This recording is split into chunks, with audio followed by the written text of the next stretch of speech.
Godzilla bankroll stones from Sierra Leone. Yo, I ain't got it all. That means I'm barely home, infidels, but we're about to take it home here, actually, to kick your week off live at Hacker Hamin, wherever we are, Ben Hamin YouTube channel, infidels. And I got my man from the two-man power trip doing the run-in last-minute hot tag to kick off the Monday locker room here. It's John Paz and Hacker Hamin. Yalla.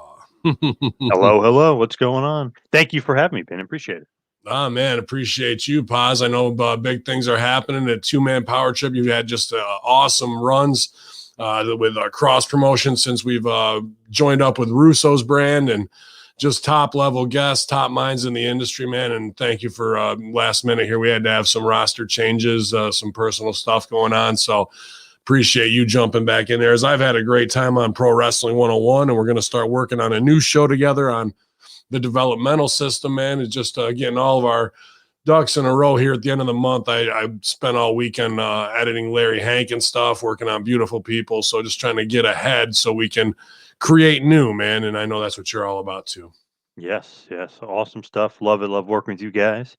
Appreciate all the help, and you guys have been awesome. Awesome, man. I love that. By ourselves, it's a lot harder, but when we can collaborate and got somebody to do things like this, whether it's me jumping in with you or you coming over here, because RBV had some last minute stuff, and it was Dr. Ted's birthday. I want to say shout out to the man beast himself having a big birthday weekend. I saw he posted some delicious looking, I don't know, there was like cocktail shrimp, langoustine, modelos, hot sauce, and ceviches, and all kinds of high living stuff, man. But I'm feeling good after coming back from a great and much needed vacation, man, down to Dominican Republic, one of the most incredible beaches I've been on with my wives. And it was adults only, so the liquor was flowing, the entertainment was good, and I had a good 4 days recharge. But as soon as we got back on Monday or Tuesday morning, I've been going since Tuesday with Russo brand all the way through till Sunday, man. No breaks, right back in the studio, 14, 15-hour days nonstop playing catch up. But appreciate everybody who filled in while I was away. I'm ready to bounce again. It was that good, man. But Nice.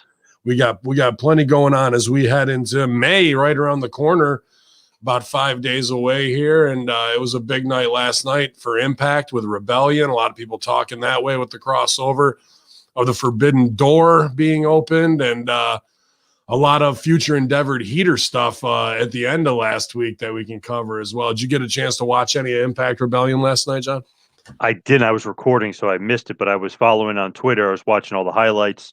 I saw Omega got the big win. Now he's officially the belt collector. Yeah. So it looked like, I don't know what I was reading, what I was seeing. It looked a little sloppy, Omega and Swan, for whatever reason. But that's what I was hearing just from the quick highlights. People post the small, short videos and stuff. So I wasn't able to see the whole match, but I knew Kenny was going over.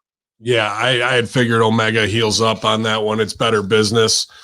I've worked with both these guys in 2CW, and they definitely can get it done. But the thing is, on a pay-per-view like this, even if it's sloppy or there's a couple botches or what have you, they've seen almost everything by the time they get to your match. I didn't even watch the main event because I was pretty done by 9:45 after editing all day. My eyes can only take so much. It's kind of the same thing with UFC. After I watched old boy break his leg, I was like, fuck this. But yeah, man, this was a hard hitting pay-per-view. Like, these guys really want to prove something, and as they all do, and they're for their company to keep it alive when it's very tough. I don't know if this move is the right move though for longevity. Is Swan really going to help, or is Omega really going to help Impact survive? Is Swan going to show up on AEW this week? What is the benefit? Because AEW doesn't play any Impact stuff, but Impact's playing all the AEW spots with Khan or whoever it is, with Shivani and whatnot. And even last night we had another Khan walk on, and it was just very socially awkward. I'll put it that way. I did see that promo. Somebody posted it. It was like such a funny group. It was Khan, Shivani, Audrey Edwards, the referee, and Jerry Lynn. I was like, this is like his team. This is like his crew. This is his four horsemen. Like, that's the brain trust. Yeah.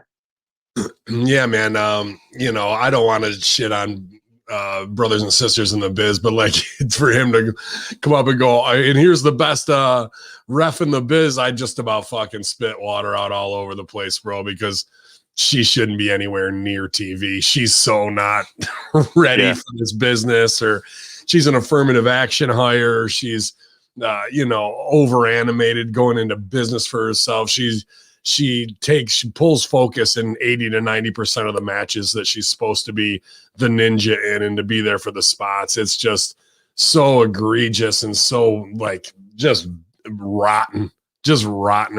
Like as a ref. If she was in my match and did half the stuff, we'd be having a big conversation when we got to the back of like, I'm going to give you some lessons on what never to do again, especially in my matches. So to see that, then they got a little Hebner dig in because Brian Hebner came in, who's a phenomenal ref. Daniel Spencer, a phenomenal ref, does a great job, and sometimes shows up here in the chat room, an OVW guy, and then her. Yeah.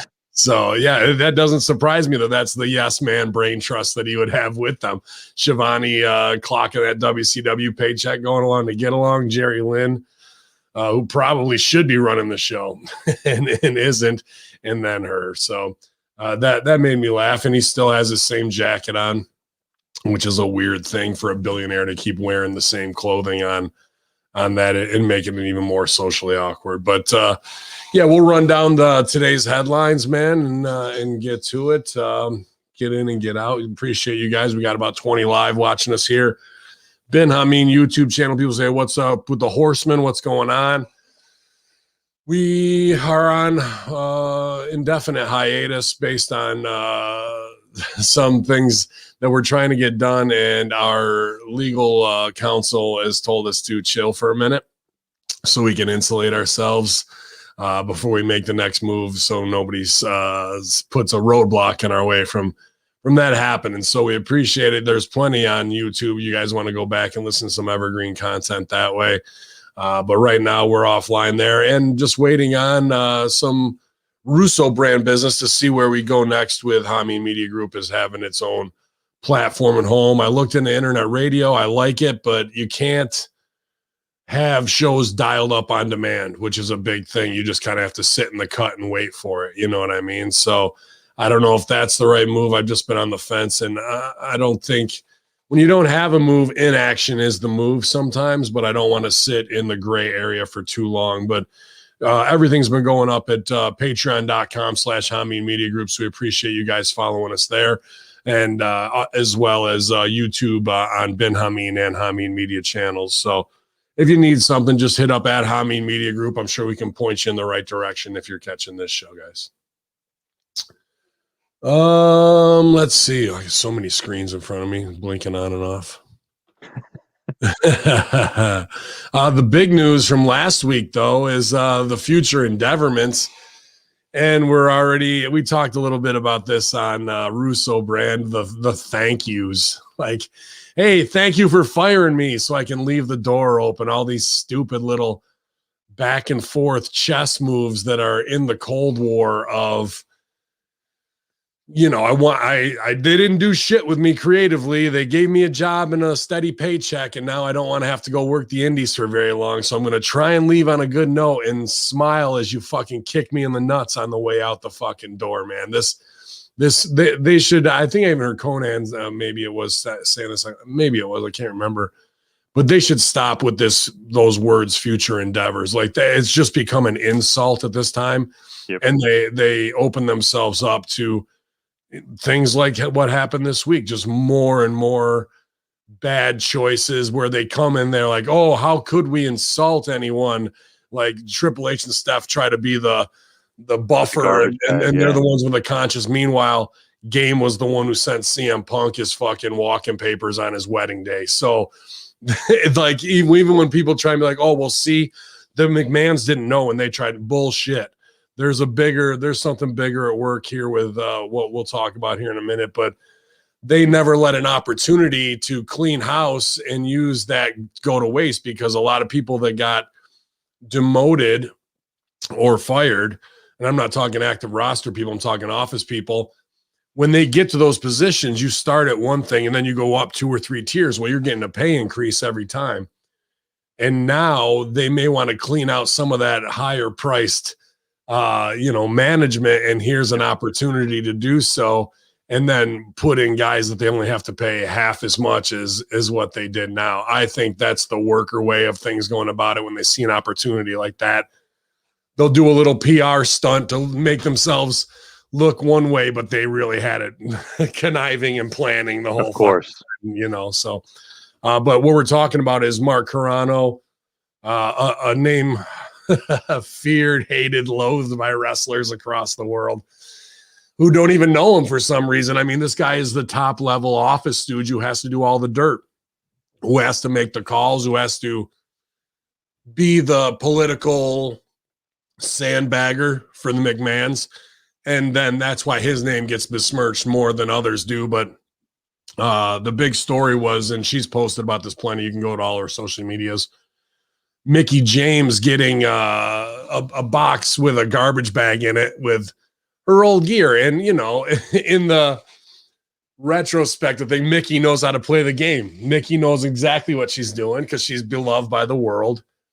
And all you have to do is put a picture of that, like how they treat you on the way out, which he probably just put her stuff in a garbage bag so it wouldn't get wet in the rain. Not the end of the day, but it doesn't make the most appealing visual, especially after all that went down with her and Bruce and the Asuka stuff and that match when they had it out for you because of your husband. And I'll even say, because now it doesn't matter and now it's not going to affect her, but we were trying to go to bat for it too, and Magnus reaches out to me. He's like, "Hey, dude, we said what we needed to say. Just let it go." I'm like, "You got it, man. Like, I'm not here to hurt her more. You know what I mean? I like both Mickie and Magnus a ton, and it's 2 stand-up people. But when we can take a punch back at the system and hit those who are the silent killers, like a Carrano, who's done dirt on a lot of my friends, man, ruined a lot of careers just to be the yes man. Now, they made him into that. Johnny Ace groomed him into that, but Ace is back in the top spot. So why do you need 2 guys who might be making $500,000 when you can have one and get rid of the other dude? Right. Makes sense. I've heard a lot of bad things about Carrano just from guys that worked with him. Not guys he fired, but guys that actually worked with him. So I was like, oh, wow, this is kind of interesting. And then you see that stuff where his supposedly ex-girlfriend is writing all that stuff. He's stealing title belts. Yeah, what's the deal? What's the deal there? Like, break that down. He's got a journal apparently with all McMahon's secrets that he kept. I don't know that girl Pinky, I guess once with Billy Gunn at one point many years ago as well. But she apparently was. I don't know if that's actually true or not. I got to find out if that's actually true. She dated Carrano, so now she knows all the secrets. She's revealing stuff on him, saying he has stolen title belts in his guest room. Check the guest room. Check. He's got 3 journals: one on Triple H, one on Stephanie, one on Vince. Got all the dirt. Somebody needs to go to his house, like just ratting him out for all this stuff. Oof. I'd move those to a safety deposit box because I know plenty of workers for the right gig who would go over to his and get condo, kick in the door, wave in a 4-4 and ask for all the fucking blackmail material, and a cockroach like that will cough it up. You know what I mean? So that's interesting. I hadn't heard about the blackmail stuff there. So this is I can't remember her full Twitter handle, Pinky something gimmick, but Deborah Simmons, I think. Say again. Is it Deborah Simmons? Maybe I forget. I'm not even sure who she is. Attractive looking lady, if it's whatnot. But she just buries Carrano as being awkward, predatorial, clingy, and then a shitbag of stealing shit from the warehouse. Where we saw this same thing with Hebner's, right? And that being. So that's supposedly what led to that dismissal, but I wouldn't doubt it. Like, what are you going to do in the post WWE? And, a thief gets addicted to thieving. And if he sees them doing it on somebody else or somebody else doing it and they're getting away with it, that just normalizes it in WWE. So how many title belts does this guy really have underneath? And what are you getting? $300 for a title belt? So maybe let's just say he's got 100 underneath. Like that's an insane amount of belts to have under your bed. That's only 30 grand. You're going to cough up a fucking half $1 a million million job. Yeah. job for that, bro. Like that's the sickness, isn't it? It's crazy. If true, that's crazy. But I Yeah. wonder if it's one of those things where they kind of use the mailbag thing, it's like the trash bag thing in the mail as an excuse just to get rid of him because Nick Khan wants his guys in there. And obviously, they have Ace in there too, so they don't really need Carano. I wonder if that's all just tied in and he's kind of the Mhm. excuse because they just maybe we're dying to get rid of him because he has a bad attitude and Nick Khan wants a guy with a better attitude in there. Like, I don't know, it could be something where that was almost used as an excuse. And who knows if this girl's telling the truth or not. Yeah, and they want to get their people in and over, and you got to get clear out the higher level ones who are going to be a roadblock to whatever it is you're trying to do. I don't know not much about Nick Khan, but I saw John Cone was demoted, which is, or just back to referee, which is interesting. I don't know how things But go. they rescinded that. Did you see that? They rescinded it. Okay, well, that's good because I was going to say, I don't like to see that guy's name lumped in with the office stooge shitbags because just my own interaction with Cone. Anytime I called about being an extra or follow up on things, the dude always called me back. He was always kind of opposite of what I expect WWE people to kind of act like. And he is definitely just a guy in the industry making the most of his opportunity. I think he's the best ref they have too. I think John Cone's the best. Well, I like, obviously I'm partial to Stefan Smith and package Chris Sharp on NXT UK. Those are my dudes from OVW. But as a WWE ref, that guy was a great dude and doing what he needed to do to make sure the extras were booked and taking care of the boys that way. Where Carano, I'll get into it. Maybe I'll even call him. I tried to talk the other day, but he didn't want to talk about it, which I understand why now. But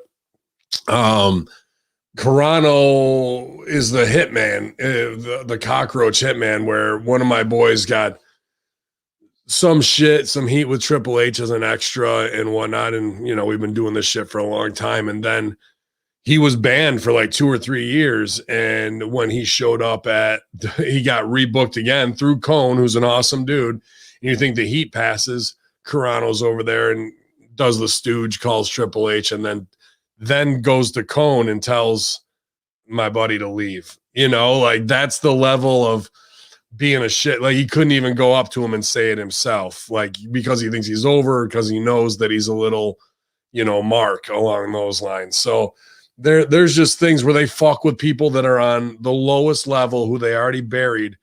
3 years can go by and they're still gonna get some shit in on them, like, and ruin somebody's lives, because that's gonna get to the sheets and be like, well, this guy got asked to leave again. Well, what did he do? Nothing. It was just Carano and that, but the stigma's still there, man. So that's how this guy operates. And whether it's wrapping Mickie stuff up in the hefty bag, she played her cards right. That's why Mickie is a veteran supreme worker. All that shit they did to fuck with her with the Asuka stuff and the finish and Bruce fucking with her, because all she did was pitch the Monday Night MILF, which has got money written all over it.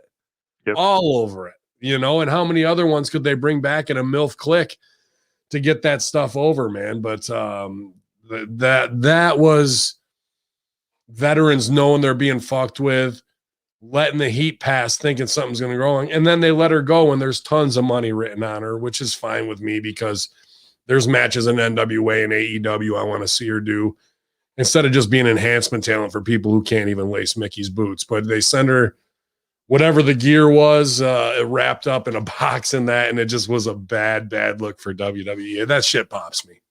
Yeah, and of course her name written on a piece of tape, like easily, just makes it look aesthetically even worse.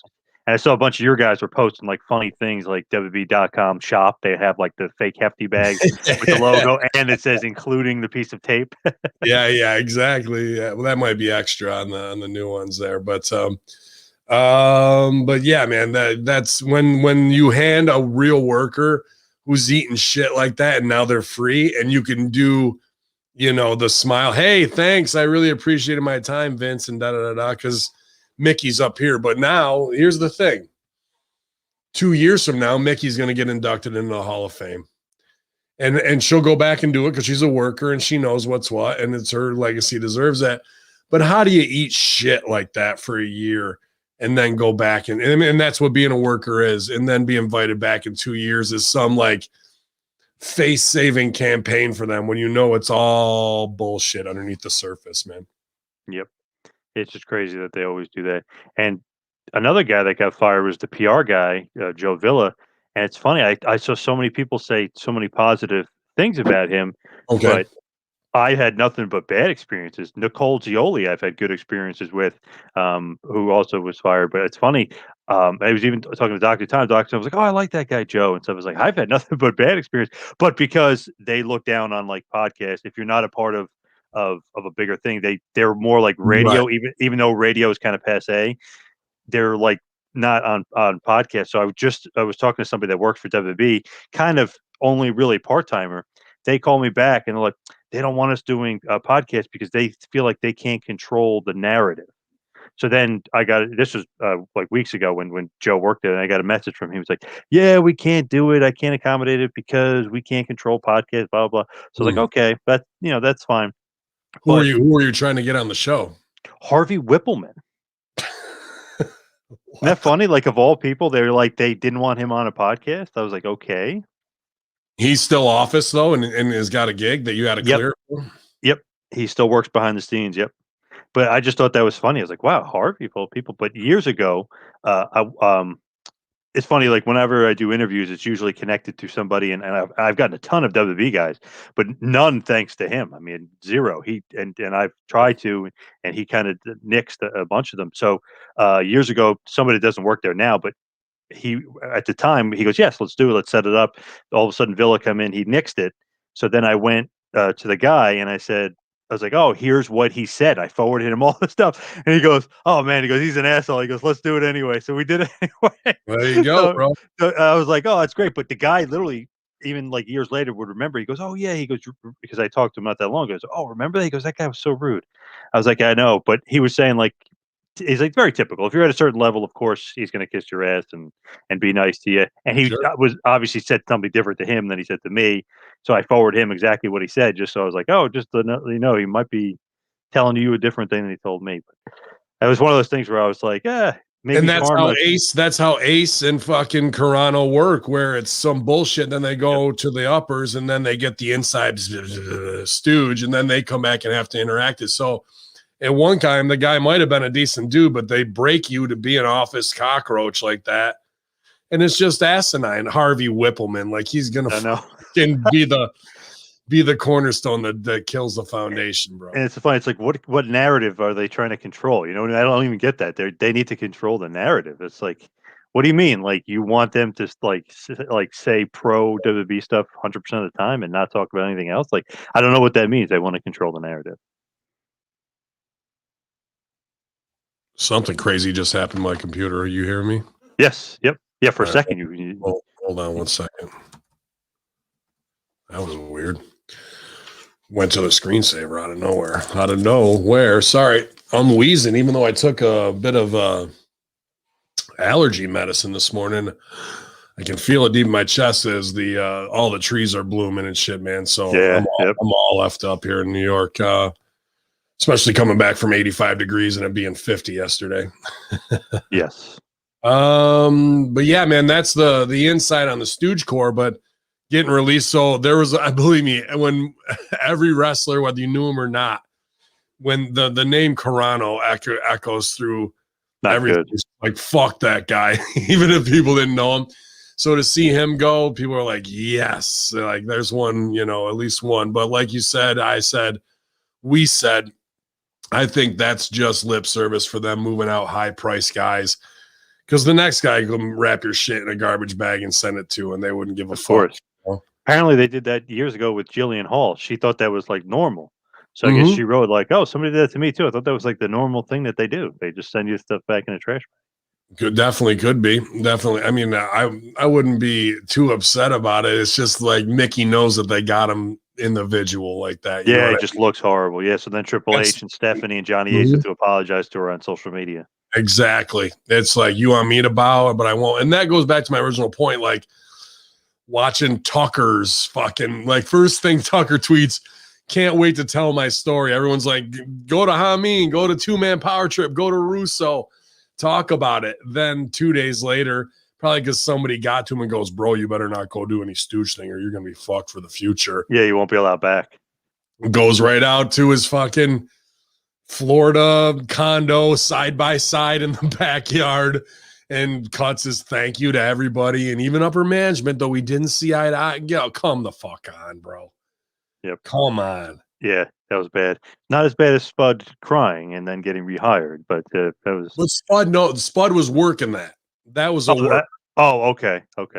Spud knows, bro. Like, that's the thing. Like, that's how his was somewhat even genuine, disingenuous, but like, okay, good. Okay. They knew what was going on at that point. The rest of them who get canned, I wouldn't doubt you see this. Well, maybe not the Iconics and others, because but dude, that apology for getting fired, the thank you for getting fired, excuse me, is like just a ridiculous brainwashing post aspect, and you see it mainly from talent that weren't known before, who go through the whole NXT system, who go up to the main roster, are never used properly, get shit canned, and then that's part of the next part of this Stockholm syndrome, to thank them for the abuse. Very weird behavior. Very weird, for sure. What about Samoa Joe wanting to be gone? Excuse me. Sorry, say that again. Samoa Joe wanting to be gone.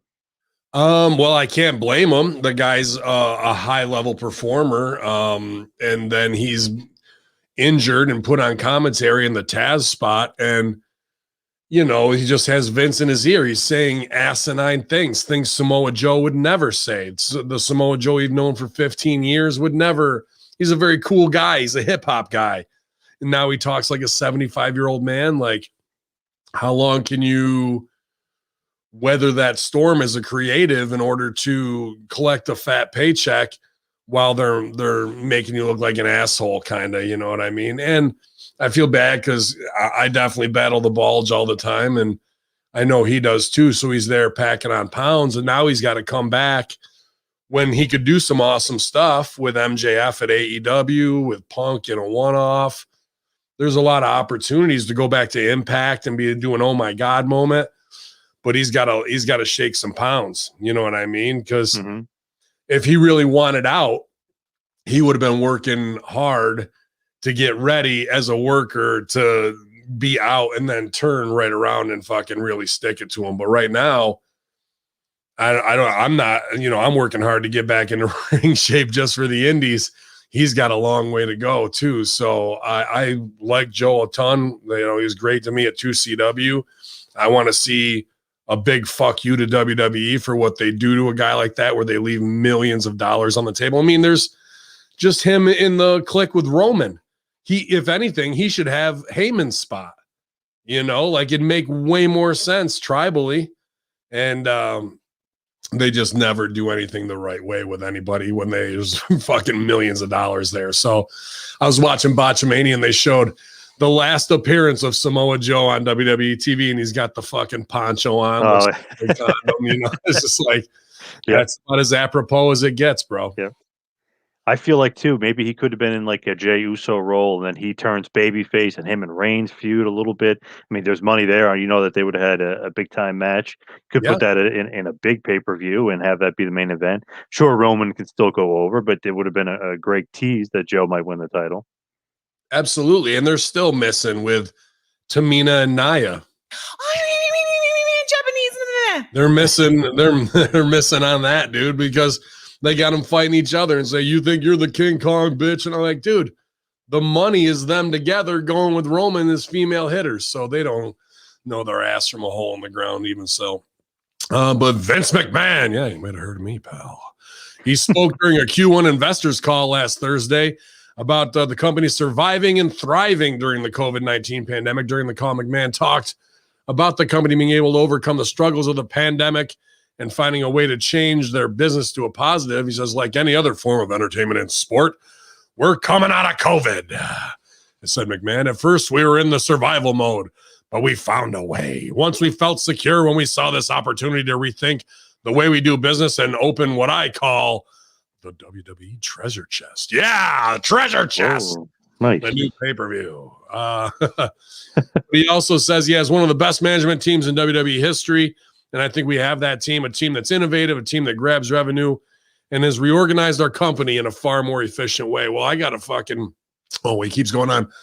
Take advantage of new revenue streams, new online platforms, new consumer products, new content creation, and new opportunities to expand our media rights and portfolio on a global basis.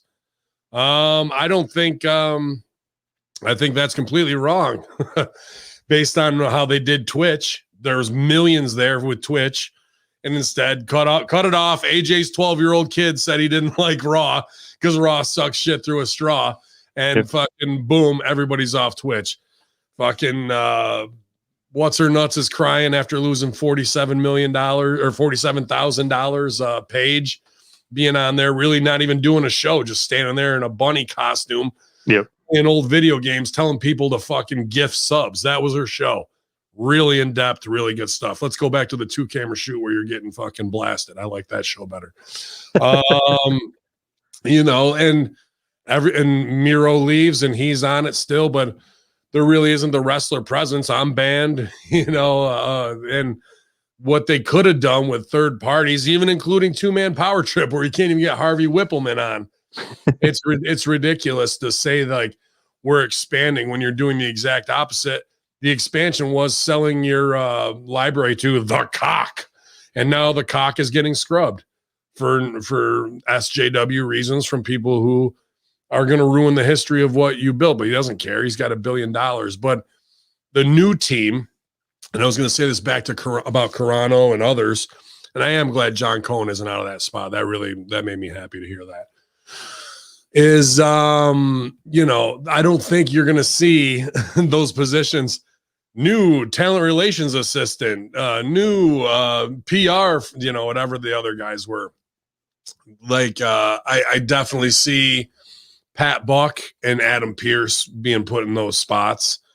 And they're both awesome guys. I mean, I worked with Buck for over a year at OVW and got no issues with them. And he started Wrestle Pro with Hawkins, and they went through all that, and he's built it up, and we've seen him online as an authority figure. I could see Buck definitely going in there because he's kind of never a cutthroat dude that people hate. He's kind of Buck's pretty easy going in the middle. You know what I mean? He can cutthroats. He knows how to, but he's a quiet guy. And then Adam Pearce, you see him very active on social media, Facebook with it pops me. I don't know if you're friends with him on Facebook, but he does these AMAs like every other day with like code word Star Trek or whatever. But he'll get people from fucking Sri Lanka asking the most marked questions. Like he'll respond to it in a way that's backhandedly funny, and you'll see like 300 workers just dying laughing that Pierce exposes himself to these assholes. But it really does make me laugh, and that he's willing to do whatever interaction he has, which usually you would never see that from an upscale office guy who's, you know, meeting with Vince every day. You know, that's pretty rare. Yeah, he's a cool guy though, Scrap Daddy. Very nice guy. Cool. Yeah, he's very, very easygoing too. Very positive. Everything's usually very positive. That's one thing though, and you know, because I got to be critical, and there's things I need to take down in my negativity just as a human being and as a man, where I need to be a better me. But he always puts out, treat people fairly, stay positive, have a good attitude. Like that's his best, right? Yep. So awesome. And that is what Pierce is about. However, that's half-ass work, because Pierce is in there with Carano, with all these guys who are ace, who are pieces of shit throat cutters, who are the fence between getting a job or not. Ace can say, yeah, hire him. I just read a whole thing, which I want to get Rick Victor on for the developmental show, but he tells that whole fucking thing of like, has a sit down that Natty helped him get and has to pitch himself, and Ace, why should I hire you? And then Ace gives him the laundry list of why he shouldn't, why he's not going to hire him. You're not this, you're not that, you're this. And APOC, if you know Rick Victor, is one of the most, okay, chill. Like he's like, he doesn't sell for nothing. And he goes, so why should I give you a job? And Victor's like, well, I don't think you're going to give me a job. You just told me all the reasons why you don't want me here. So I guess it's not my time, and there's nothing I can say to convince you. Then Ace goes, give him a fucking job. Like, that's how fucked our business is. Instead of going, there's the next Undertaker. We need you to do this, that, or the other. Instead, what do? Give him some stupid gay porn name, make him cut his long hair and goatee, send him to FCW where that shit doesn't get over until somebody goes, you know what? You should grow your goatee and hair out. I think that'd be a good look for you. Oh, no shit. You mean when I was just at OVW and you saw the tape on me and I look like, what's the fucking rock and roll guy who does the horror movies gimmick? Rob Zombie. Rob Zombie. Like, that was his whole fucking thing, man. Him and Von Lilas were awesome together as Lilas and APOC.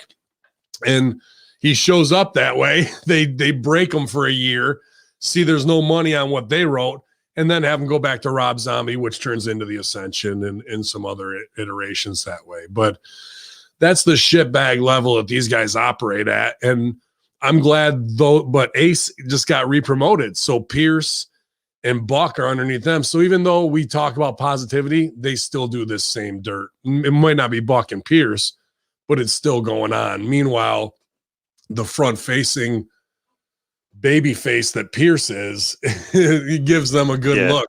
Yep. I don't see Pierce's positivity influencing the office into no way. Is the way we should have been the whole time.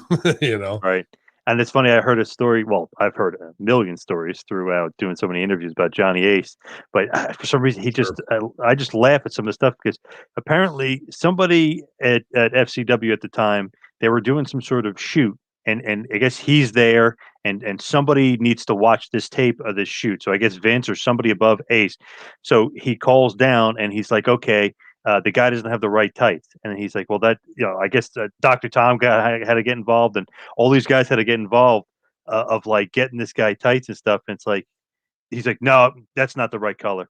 No, he goes, if you don't do it, we're not using this guy. Like, he would be like so like rude and matter of fact, like, it's got to be exact what I wanted to wear, exactly this, exactly that, because I'm going to pass this along to Vince. And if it's not, I'm not passing it along to Vince or whoever above me. So it has to be exactly right. Like, so it's like, wow, he's very like, you got to do whatever he says. Yes, man. Oh yeah. The whip is out. Like, you better listen. That's just tights to like, you'll fucking do this. Yep.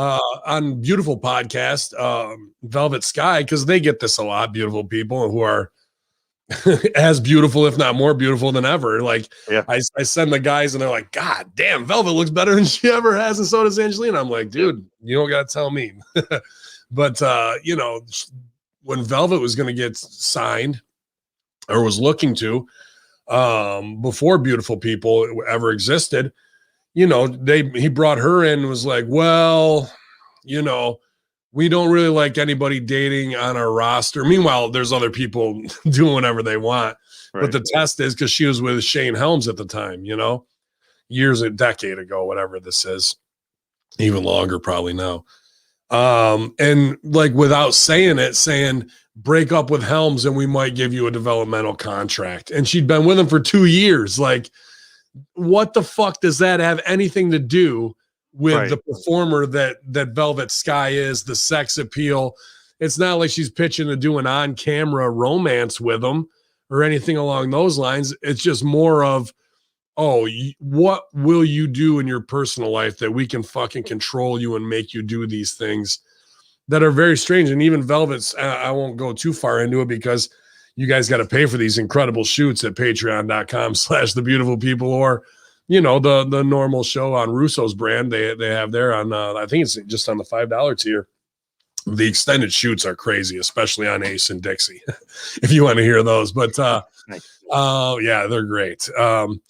But when it comes to Ace, she kind of lays out like, hey, I walked in, this is before everything went down, but he's in the hot tub with both the Bella twins with his arms around him. And who knows what weird shit went down there that they might have used quid pro quo for casting couch. And this has happened in WWE hundreds of times, the fact that Ace went out and did all the model search to find all those girls in the late 2000s who couldn't work a fucking lick, they were there to come in and be side pussy for half of the fucking roster, you know, for the over guys to have new model rats on the road that eventually become gold diggers and marry wrestlers or get proposed to and then get shut down. But was Ace did he or was he hooking up with the Bellas? Now he's their fucking father. Yep. Like this is all the weird Hamlet level incestuous stuff that goes on behind doors at WWE, bro. And a guy like Buck or Pierce is not going to be able to undo 50 years of shit behavior like that just with their positivity, you know? Yep. If anything, unfortunately, it's going to creep in like a cancer and change them more than anything. But shout out to both those guys, man. They were both good, and I hope they keep helping guys from our era get opportunities. Both great guys. Pat Buck's a Jersey boy, so yeah. Worked his ass off. Buck worked his ass off. You can't take nothing away from him. Triple H discusses the potential of WWE building a physical Hall of Fame building. And Game says, they're talking about it again? Yeah, I guess here. I mean, why wouldn't you? Game says, for me, it's to say it's on the way makes it sound like we're already building it. It's definitely something we've contemplated. It's got to be done right. It's funny. People go, that would be fascinating to see somebody's old trunks. Hall of Fames like that, physical Hall of Fames, museums like that tend to be money pits and do not do well over time. People lose interest. You need to make it something more. I think if it was interactive and technology the way it is now, there are those objects and things that make people I'm not even going to go on and read the rest of this because it's like that shows that Triple H tying into that show on A&E. Say it again. Right. Tying into that show on A&E, right? Right, tying into looking for pieces and all that kind of stuff, but it doesn't matter at all. He's wrong here, and I'll because he may be unaware, and why it won't be a money pit. You hook it right on to NXT. You're already doing come meet the Undertaker for $300 and get a walkthrough of NXT. That you could upsell. If you go to Jamestown, New York right now, which is the birthplace of Lucille Ball, they put the Comedy Museum of America there. Okay, the Lucy Museum is already there. I might not pick Jamestown. I might have picked Chicago or, New York's expensive, but you would have got the foot traffic. But people need to check out this Comedy Museum in Jamestown. It is exactly, I would hire all of the people that did that to do the WWE NXT. There's one of the first things you do, you go in, you sign up. There's these kiosks. It goes through all of, what do you like for comedy? Chris Farley? Do you like the Honeymooners? It's got Seinfeld. It's got 100 different choices. So as you pick like 5, it will say, okay, you like Chris Farley, you like Saturday Night Live, Wayne's World, you must be in this demographic, and we're going to tailor the experience of like 5 or 6 different generational experiences to that person. But there's screens all over the place, and you take your own picture and you say like what kind of comedy fan you are. And it says, hey, Ben Hamin's here, and it's time to have some laughs. Makes you just feel like you're interactive inside of the piece, right? Right. And then they have the headphones if you want to get them with different hosts, so you can walk around the museum and be led. Then you go into another little theater, and up comes this, really nice Master Shoot Theater curtain, and it's a 3D hologram of what's his fucking name? He's blonde-haired comedian in his 50s, pretty fucking like vanilla, doesn't piss a lot of people off. I can't think of his fucking name right now off the top of my head. God damn it. But there's a 3D hologram of him doing a 3-minute monologue. Dude, that could be Vince, Triple H, could be Hogan if you wanted it to be. A brother, enjoy the Wrestling Hall of Fame. This is WWE. And it was an impressive piece of technology. Then you get up and fucking go and start doing the walkthrough. Dude, they have like a whole thing for Andy Kaufman. They had the belt there for that. I was like, holy fuck, well, how is this here and not WWE's museum? I was even trying to get to defend that, and wrote to the Kaufman Foundation. They have everybody's outfits. They even have comedians notes and stuff taped out like that were from their notebooks out there. Everybody you could imagine that's like a legend in comedy has their stuff there. Dude, it was damn impressive. And why you wouldn't do the identical fucking setup for wrestling? Like legit, you could move that building, put it there, empty the cases of comedy, and just put Flair's robes, Andre's boots, fucking, and like all that interactive shit, man. And you would be raking in money. They were charging $27 a head. So let's call it 30 for WWE. The people are going to pay that, especially if you have WrestleMania weekend in Florida or NXT TakeOver, any of that shit. Dude, they're going to come in and pay that, and you could make your whole year in one weekend just based on that alone. So very myopic and not really understanding. Somebody probably told them it's a money pit, but I disagree fully, because not only should they have the physical one in Florida, they should also have a transportation level one, like that they can, a mobile unit that they can take to the big shows that will then increase, because Orlando and all that's a family destination. Why wouldn't you try and get in on that being a part? Oh, we're going to Disney, we're going to fuck Universal, we're going to WWE. That's what they should be trying to do, man. Like that curator position for that would be an awesome thing to work on. And it's just insane that they don't. And you could have studios right there where the fans could see you, and you have your own WWE podcast right out of WWE Hall of Fame, where guys are coming in and they don't have to interact with the fans. But what if Jericho Stone Cold taped there, and you, like, people were on the museum, got to see that, like, holy shit, we were there when Jericho and Stone Cold did their podcast together. There's so much money that they're leaving on the table with this, bro. But I highly recommend, if you're in Jamestown, New York, Buffalo area, go to that comedy museum. If you want to see George, dude, they have like a little 8x8 booth room. It's got all of George Carlin's notes. It's got the fucking stuff he wore. It's got his typewriters from way back in the 50s and 60s when he was writing, dude. Like, there's impressive shit where you're just like, wow, look at the handwriting. That is the magic. That is the bit right there for 7 words you can't say on TV. They've got that fucking original sheet right there. Oh, awesome. Yeah, it's crazy, dude. And there's so many more, whether it's Charlie Chaplin's cane, things along those lines that are unreal, dude. Like, why wouldn't you have the original $1 million belt there? Why wouldn't you have British Bulldogs flag and the fucking, tights, and even the dog's collar and things like that? People want Junkyard Dog's collar and chain, anything along those lines, dude. So, and there was a rumor, that City Walk rumor years ago on Universal Studios, that where NBA City was, that they were thinking about putting it there. There's so much traffic and so many people walk by. It's just like, easy money. Where how many people go in and out of City Walk at Universal a day is nuts.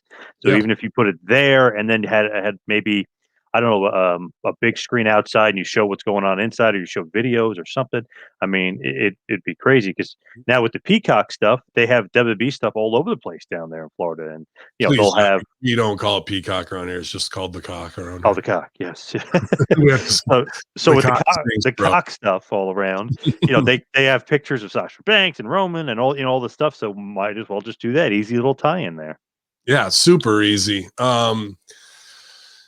This is interesting from the chat room. WWE Disney would be first class, but I agree. But how do we get to that point where, and I eventually see it after Vince's death, Vince McMahon, not Russo, that the Cock will have bought this fucking huge property in WWE. They're way too SJW managed, as we've already seen with what they're doing, scrubbing DX and Piper and Goldust and whatever else is coming next, from Muhammad Hassan to fucking Mexicools or, any of that shit.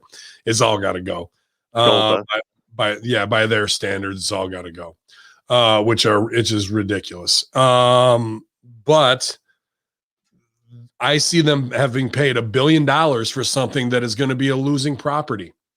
They're not going to get, because of how they out of the gate fucked up WWE history and tradition based on social justice.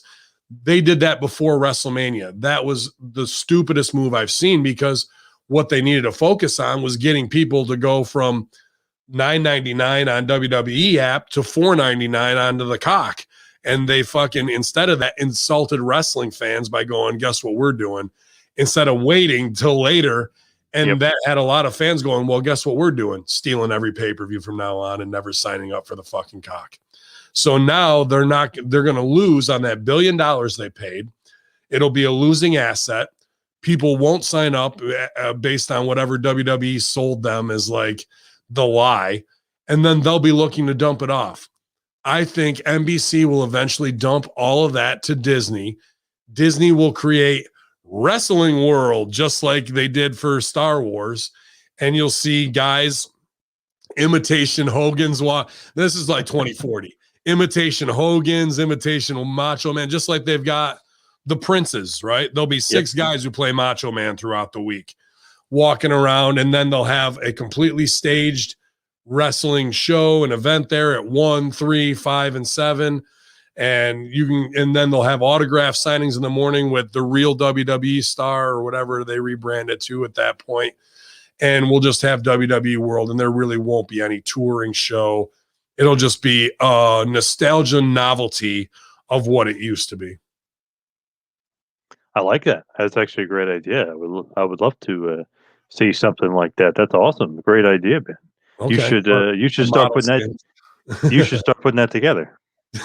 In my free time, I'll get that done after I get done the Hall of Fame curation on that. That's my next 2 projects. But do you think Disney could be the one to come in and pick up a toxic asset? Because let's be honest, that's what NBC did. They got duped into picking up a toxic asset. But I feel like it's going to be tough to get that away from NBC, because it seems like with Peacock and Raw, I know they missed out on SmackDown, but it seems like they're trying to basically acquire WWE. They seem like they got their foot in the door even more so than anyone else about maybe picking them up and buying them eventually. Who's that? I'm sorry. NBC. They got the advantage right now. Well, NBC, yeah, but I think that they got the advantage thinking that, but they're gonna fucking feel the pain. They're gonna and lose money and then get out. Yeah. Mm-hmm. And I bet they can sell it to Disney for like $1.5 billion, because that's just what happens with multi-billion-dollar corporations selling toxic assets. So in the end of the day, I bet they do make $500 million on it after losing for 3 years. The next 3 years is going to tell the tale. Disney seems to be pretty strategic on what they're doing with obviously ESPN years ago, UFC jumping on board. Obviously, you mentioned Star Wars, but they got Star Wars at a steal. I think it was $4 billion. What absolute steal! I know Lucas still owns 10%, but total steal. So I feel like they might want to try to steal that from NBC. Yeah, people are saying that NBC owns Universal. I just don't see, after taking a beating in the ratings and knowing that your product is toxic, and you have an SJW board of censors that is nameless and faceless that are fucking over the last of the diehard wrestling fans. It's not like you got, fair weather fans anymore. We're at the bottom of the barrel of diehard psychopaths like us, Yep. And I know a bunch of those people, they're not coming back.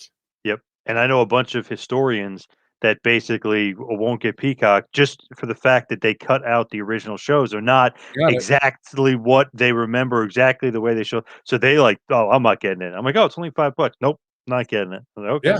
They don't know who they're crossing. That's the problem. They don't know how fickle and angry the online wrestling fan is, and that's only people that they have left, dude. Yep. Yeah, a lot. Good talk there, bro. I like that. Did you, by any chance, see Jim Cornette versus Glenn Gilberti, Disco Inferno? I heard they were going back and forth on something, and Disco said that he was taken out of context and whatnot, and it's easy to fucking get lost in translation.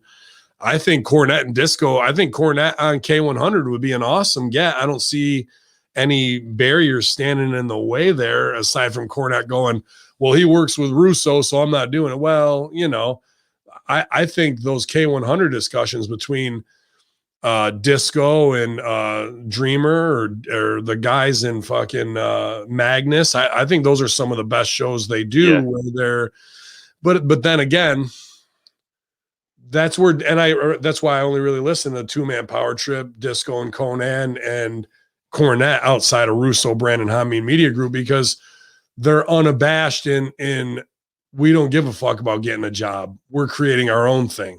Yep.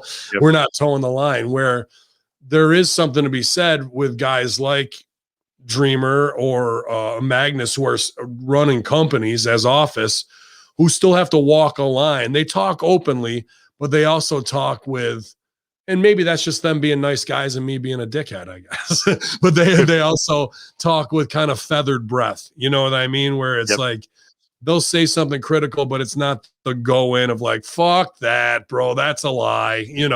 They still have to walk that line. And that's something wrestling fans can't or don't or won't understand, because they just haven't been in that spot. But when the boys hear it, they know it. But I also respect those guys, because they got to live and make these companies viable. So they know the blowback of what they say is going to have repercussions, as opposed to guys like us who own the territory we stand on, even though it might not be up to that level. However, we're all interacting still on some degree, and they come on those shows because they do want to talk real. But, Dreamer, when I heard his talk about women's wrestling, what he was saying he believed, and how it has to be booked and how it's a draw. But I don't believe that people want to see women's wrestling over tits and ass, over sexual stuff. I agree. And that was an interesting conversation he was talking about to Bubba about, that he put over, who's with Velvet. The beautiful people went out and got booed. Like, you nerds really don't want to see Let the Pigeons Loose and some fine ass chicks. You want to see a Meltzer 5-star. We're really going to let 10% of our audience dictate that that's the women's revolution. No, it's not. Nobody wants to see subpar indie matches where girls try and get their shit in constantly and are one fucking move away from being paralyzed or hurting somebody else. Like, that might look good on fucking Reddit, but it's a bunch of bullshit when it comes to really booking a show and how things go. Sex sells at the end of the day. Totally agree. Cornette, actually, just to go back to that for a second, he doubled down. He said, Disco is a Russo apologist. He's a joke as a wrestler, joke as an agent. He just kept going on and on. Then somebody said That's he was and he said he was anti-vax. Somebody wrote to just stir the pot, and then Cornette got even madder. So, somebody's trying to stir the pot, but I didn't think, or maybe Glenn might not even be awake yet, because I think he's still in Vegas. So what, like 3 hours behind? Yeah. So maybe he's not even awake yet, but Cornette wrote some stuff this morning. It's too bad, man, that because I'd love to sit down with Cornette, but I know it won't happen just because, I'm Russo's Shogun. But at the end of the day, I'm trained by Rip Rogers, and Rip Rogers and Jim Cornette are identical. The same accent, same mentality, same fucking. So here I am, pal. Yeah. Able to talk for both sides. And 90% of the time on what I said I listened to, K100, Russo, or Cornette, we're all saying the exact same fucking thing, except one guy says it and he sounds like Kermit the Frog. Another guy says it and he sounds, hey, man. And then you got me and Russo, bro, what the fuck are you fucking New York asshole? So everybody's seeing and saying the same shit, but they all just sound differently.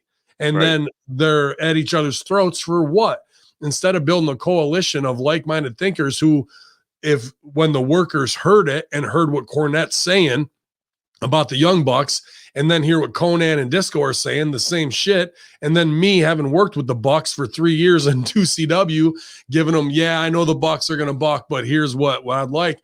Maybe when it gets back to them, they'll go, fuck, here's a whole fountain of information that we should apply, instead of us being at each other's throats because of some old dumbass 1990s fucking WCW, WWE bullshit heat from men who should be able to get the fuck over it and do what's best for business.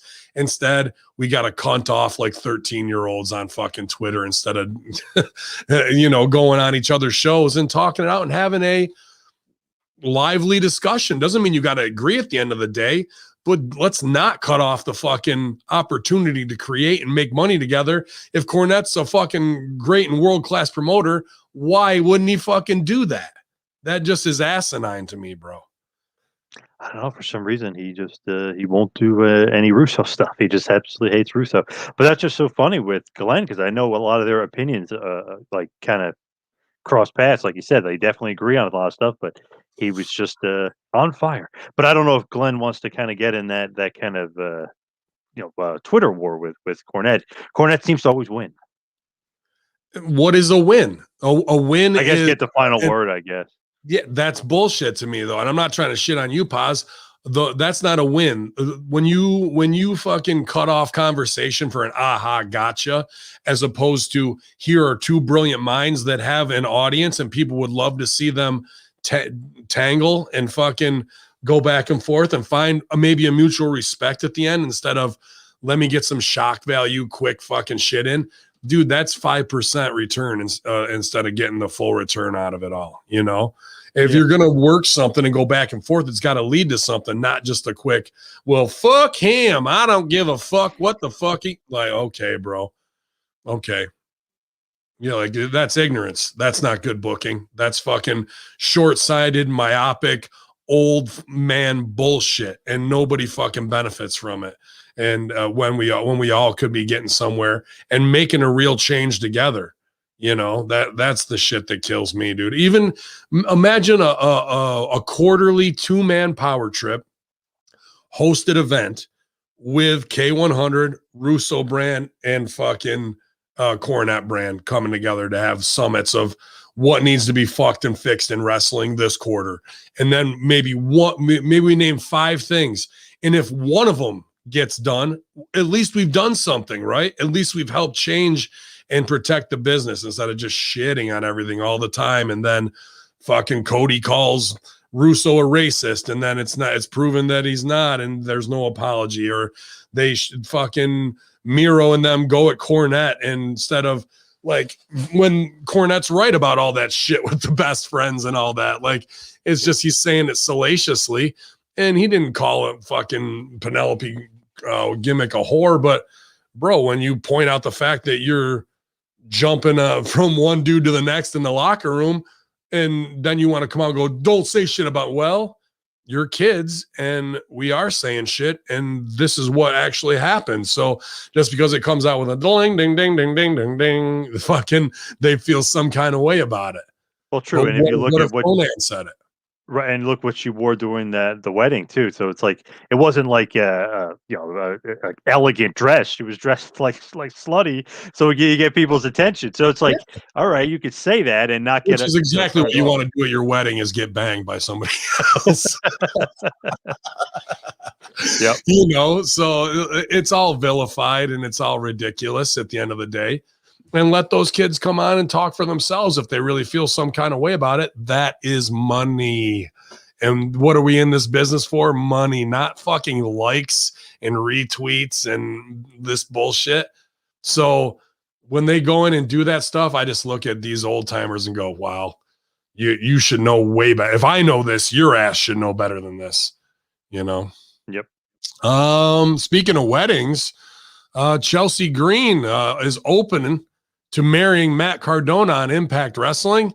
Released superstar Chelsea Green might be open to the idea of marrying her fiance, Matt Cardona, on Impact, while responding to a fan who tweeted that a potential wedding would be epic on so many levels. Chelsea Green wrote back, should we?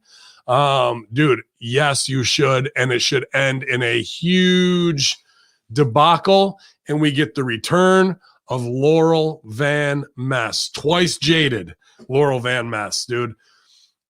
I get what Chelsea Green wanted to do in WWE. I respect like how much work she puts in the gym, because she's really wanted to be a Sports Illustrated swimsuit model. I think that's on her bucket list, and I think she should be this year. Why wouldn't you put her in there? Absolutely. Yeah. You know, super attractive. We don't need to go down that road. Matt Cardona, you know, a huge buck, you know, like walking Ken doll pretty much. But Chelsea Green wrestling wise, and unfortunately she came back that first night and on SmackDown and got her wrist broke. I felt super bad for her, but and me as an atheist, I hate to say, is this God's plan? But like Chelsea Green as a performer, there was nobody better in the last decade than Laurel Van Ness as a character, in my opinion. I fucking watched that character and I was like, this girl is on another level at 24 years old. And it's not just because she worked with my boy Congo Kong. It was the reactions. It was being in character. It was adding to every scene. It was on an improv level that I've been striving to bring into this business for 15 years. And she had it naturally. So to see her go to be lost in the flock of another hot piece of ass who just wants to pose on Florida beaches and be part of the cool kids club, I was like, okay, that's what you want to do right now. That's fine. But her marrying Cardona and that going to shit and being the trigger point for the return of Laurel Van Ness would be phenomenal. It'd be a next level. And I had actually written her, slid into the DMs because that's what I do. But you know, on that to like, she was very cool and did an interview with Ray and I a couple of years ago when she was on Impact. So we've kind of had that, you know, just, hey, send you an idea kind of relationship. But what they're doing with Sue on Impact, I wanted Laurel Van Ness to be in WWE. That Karen character, he would have absolutely fucking annihilated it. So can Sue in Impact, but they haven't done the pre-tapes to back it up and get it over how it should be, when they should have been investing at least 4 or 5 pre-tapes in setting that up. And that's why it's not as over as it should be right now too.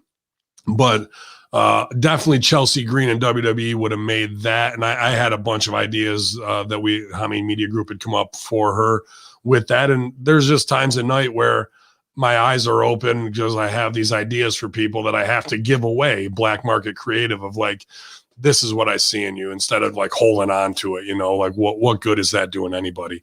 So now she's going back to Impact. She's in the Cool Kids Club. She could be with Dr. Britt and all them. They all live within 4 miles of each other. They all hang out at each other's covered pools in Florida. They're all like that's the Cool Kids clique. But the best thing she did was, and this is improv 101, so don't feel some kind of way about it. We're all searching as improvisers to get in touch with our big gay nerd. That's the fucking, and when I say the gay part, if somebody feels some kind of way about it, yeah, the part that makes you feel how you are uncomfortable. You ever walk around in tighty whities and your sneakers on? Yeah. How's that sure feel? Yeah. Feels weird, right? Yep. And in improv, if it feels weird, do it more. You lean into it. That's how you learn how to commit to the bit. And being big is, how big is our body? How small is our body? How big of our persona can we make it? And then the nerd, we're all nerds for something. We're nerds for wrestling, Star Wars, 3D printing, even though it's not working, technology, whatever it is. Nerd means we're an expert on something, so we can talk about it with passion and with detail, no matter what it is. You know what I mean? And there's nerds for everything out there, from TV shows to technology to survivalist shit, I guess. But if we're always looking to put that into our character, how big or how small can I be? The gay part of how awkward or how weird does it make, if it feels weird, when the going gets weird, the weird turn pro, Hunter S. Thompson, right? That's what that is right there. And then the nerd part, being an expert on something. And she's got all that. And now we could rekindle that character. And I really hope that that's the road we're going down with Chelsea Green. And Matt Cardona, you know, a huge buck. Like, what they could do is reenact the John Cena Bella thing. And instead of the proposal, he heals on her right there, how Cena should have at WrestleMania. Yep. And they do it the right way, and she gets broken right from the proposal in the ring. You know what I mean? But Hawkins and Ryder had a really good match last night, WWE style. Some people are saying that he was really hurt, but I don't think Ryder really was. He did over the top and landed on his feet and did like a knee buckle, and it looked really bad and awkward, like he blew his knee out. Refs come down to check on him. They don't throw up the X. Hawkins comes over, gives him the handshake, pulls him up, only to hit him with a clothesline, which he then has to sell up for to get the fucking future endeavor knee or whatever it is. People were going, well, that finish protected them both. No, it didn't. It didn't protect the finish. What should have happened if Hawkins is the big heel here and Ryder's down selling that knee injury, you don't pick a guy up who's already down. You grab him by the leg, you pull him out from the referees, drop a big knee on him, and get him in some submission, figure four, sharpshooter, because Hawkins is a big Bret Mark. And you don't let go until a babyface runs in and pushes you off to set up wherever we're going on that. So that was kind of weird for me because I've worked with the Major Brothers since they were the Major Brothers, you know, and I know both of those guys know better than that. To do a very believable injury on a knee, which means you're down, to bring the guy out, to pick him up, to knock him down, to have him sell up, that's not protecting the finish. That's having a really good heat spot and then getting your shit in instead of working off the heat spot to get more heat and how it really should have to play the story out. So I wasn't really down with the finish because they told an awesome story, but I got a lot of time for Hawkins and Ryder, man. There's those are two just guys who love wrestling, man, since the beginning, and they're going to do everything they can. But that was a weird booking on the finish that while I was watching live last night, people had some questions on. I saw Matt Cardona wrote on Twitter his kneecap or something he was writing, but he could have just been furthering that he got hurt. But he goes, everything's okay, but my kneecap popped out of place, but I'm okay now or something he wrote. Yeah, I don't think it was. I think it was all just a really good heat spot. I've seen that worked at OVW where guys will be in practice and we have a match and somebody will do something like that. I've seen the knee. Jamin did the leg because he blew his ACL out before, so it was believable. But in practice where guys try and work the boys on the new guys, and I've seen it overdone where guys who have been there for a while look at each other and like, yeah, okay, he's working. But other dudes are really like, oh, he's fucked up, like in class. Because if you can work the boys, you're doing, you're doing it at a high level. But guys who had seen it before knew what was coming. But I think this was that. I think his sell and the way the knee wobbled and he did the ankle roll, it looked super real, like his knee's blown out. And then, without throwing the axe up and all the refs around, and then Hawkins comes over to check on him, give him a hand up. I'm like, okay, here comes, knocks him down just to get the finish. Like, there's better choices in how we could have done that. To sell the knee buckle, you don't hit your finish. You just get more heat on the knee and go into something that's vicious on the knee. Getting your shit in is not the way to go off of that heat spot, because the heat spot was so good that Hawkins capitalized on it, and throwing the rest of his choreographed, I got to win with this bullshit, would have made it a lot more believable. Yep. So, gotcha.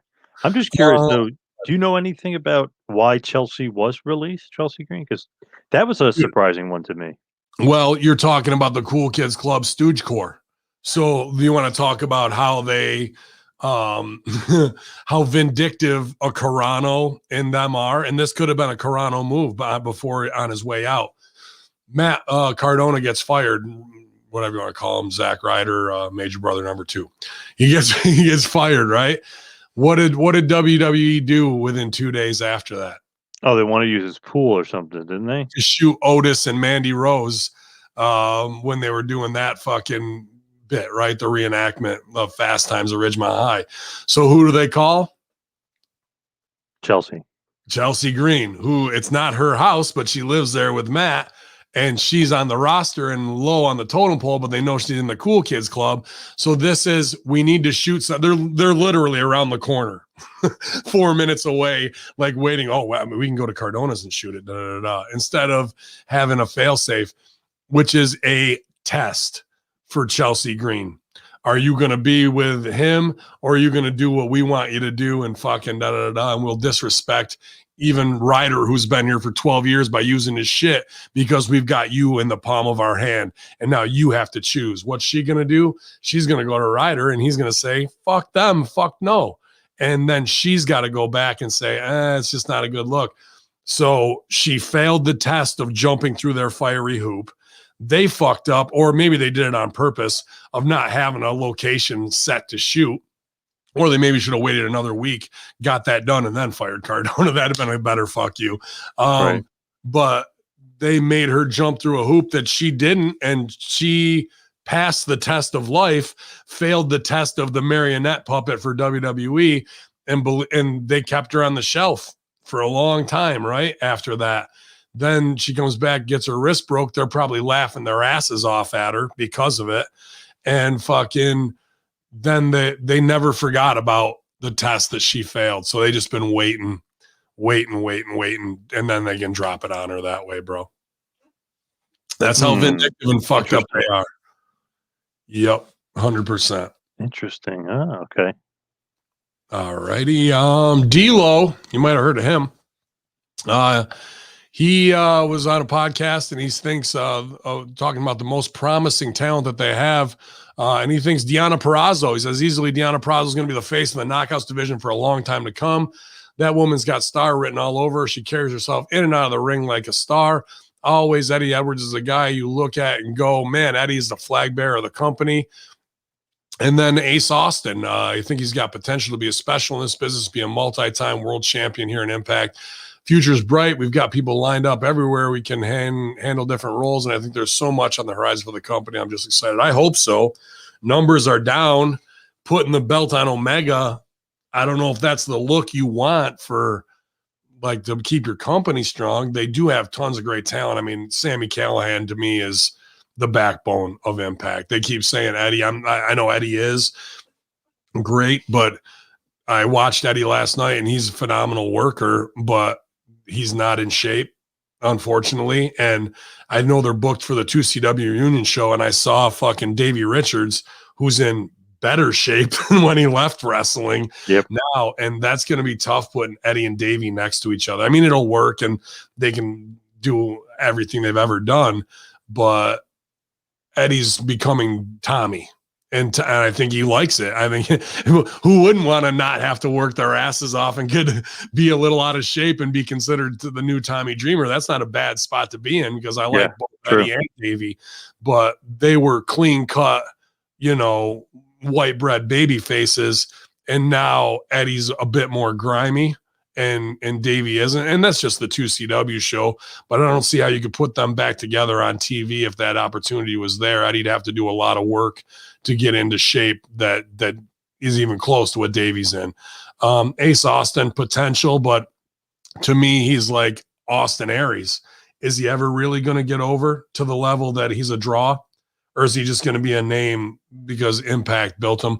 Deonna Purrazzo, trained by Damian Adams, which is Rip Rogers 101. That's why she stands out. That's why she gets it. But again, maybe too much, too fast for a younger talent. And that's also what hurt her in exiting WWE, because she got there, got the spot, and then got too comfortable. And they thought they were over. And that was part of that same clique of the Cool Kids Florida Club. Yep. And they caught her legs out from underneath her. She should be on top, but she should be on top at WWE right now. Unfortunately, the backstage stuff I know and the NXT stuff I know is what led to them being out of there, not her inability to work, because she's a better worker than 90% of the main WWE roster right now, with the exception of probably Charlotte and Asuka. I'd put her in the better than everybody else they got. So, those are all three great names for Impact, but what is the future of Impact with taking the title off of your champ and no AEW pumping? Go watch Impact, because even when Omega is going to be on there, they're not putting it over on AEW. Yeah, what's the end game there? Like, what's going to be, the Impact shiny moment where they get some of their heat back, or they get some star power infused in them? I know Omega's on the show, but it's like, okay, he just beat your guy, and now he's taking all the titles with him. He's the belt collector. So what's the finish? What's the end game? How is Impact going to look stronger?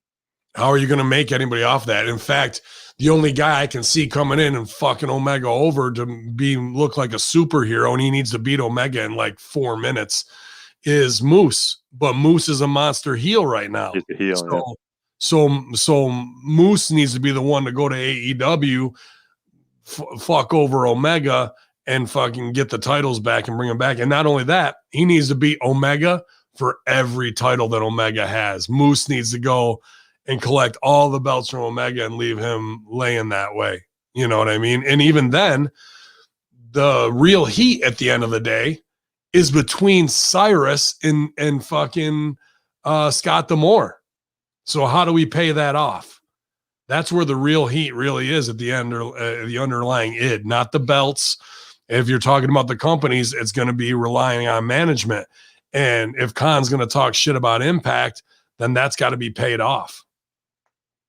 And it's funny, people keep saying, "Oh, Kota Ibushi should come in," and I'm like, "But what does that have to do with Impact? That has nothing to do with Impact. Shit, that's a bro. New Japan guy with Omega." It's like that's, and Ibushi's not even the IWGP World Champion. Will Ospreay, so it's like that doesn't even make sense either. If we want to do the belt collective thing, I know they're golden lovers, but it's like, how does that help Impact? Impact needs somebody like Moose or somebody to be the hero and get the belt back. Obviously, Moose is a heel, but still, they need somebody to come in and get their stuff back.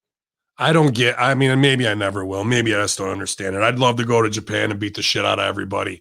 Just, you know, waffle everyone, because when people are Kota Ibushi, like, I can picture the guy's face. I can't think of one match.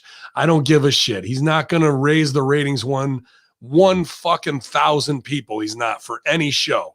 It's the same as we got Kenta. Oh, where the fuck is Kenta? He ain't shit. Really, they've ruined him. He had purple hair and a shitty fucking suitcase that he carried around. Then he's gone. You know, all these stars. Oh, the fucking, he's the Michael Jackson of Shinsuke Nakamura. He's going to be the greatest ever. Well, what the fuck is he now? Like these guys who get over on an island that's as big as fucking Rhode Island, that don't impress me. like I know they have their marks in New Japan and the Yakuza runs things, but you can't get over in America. I can go there and get over. You can't get over here.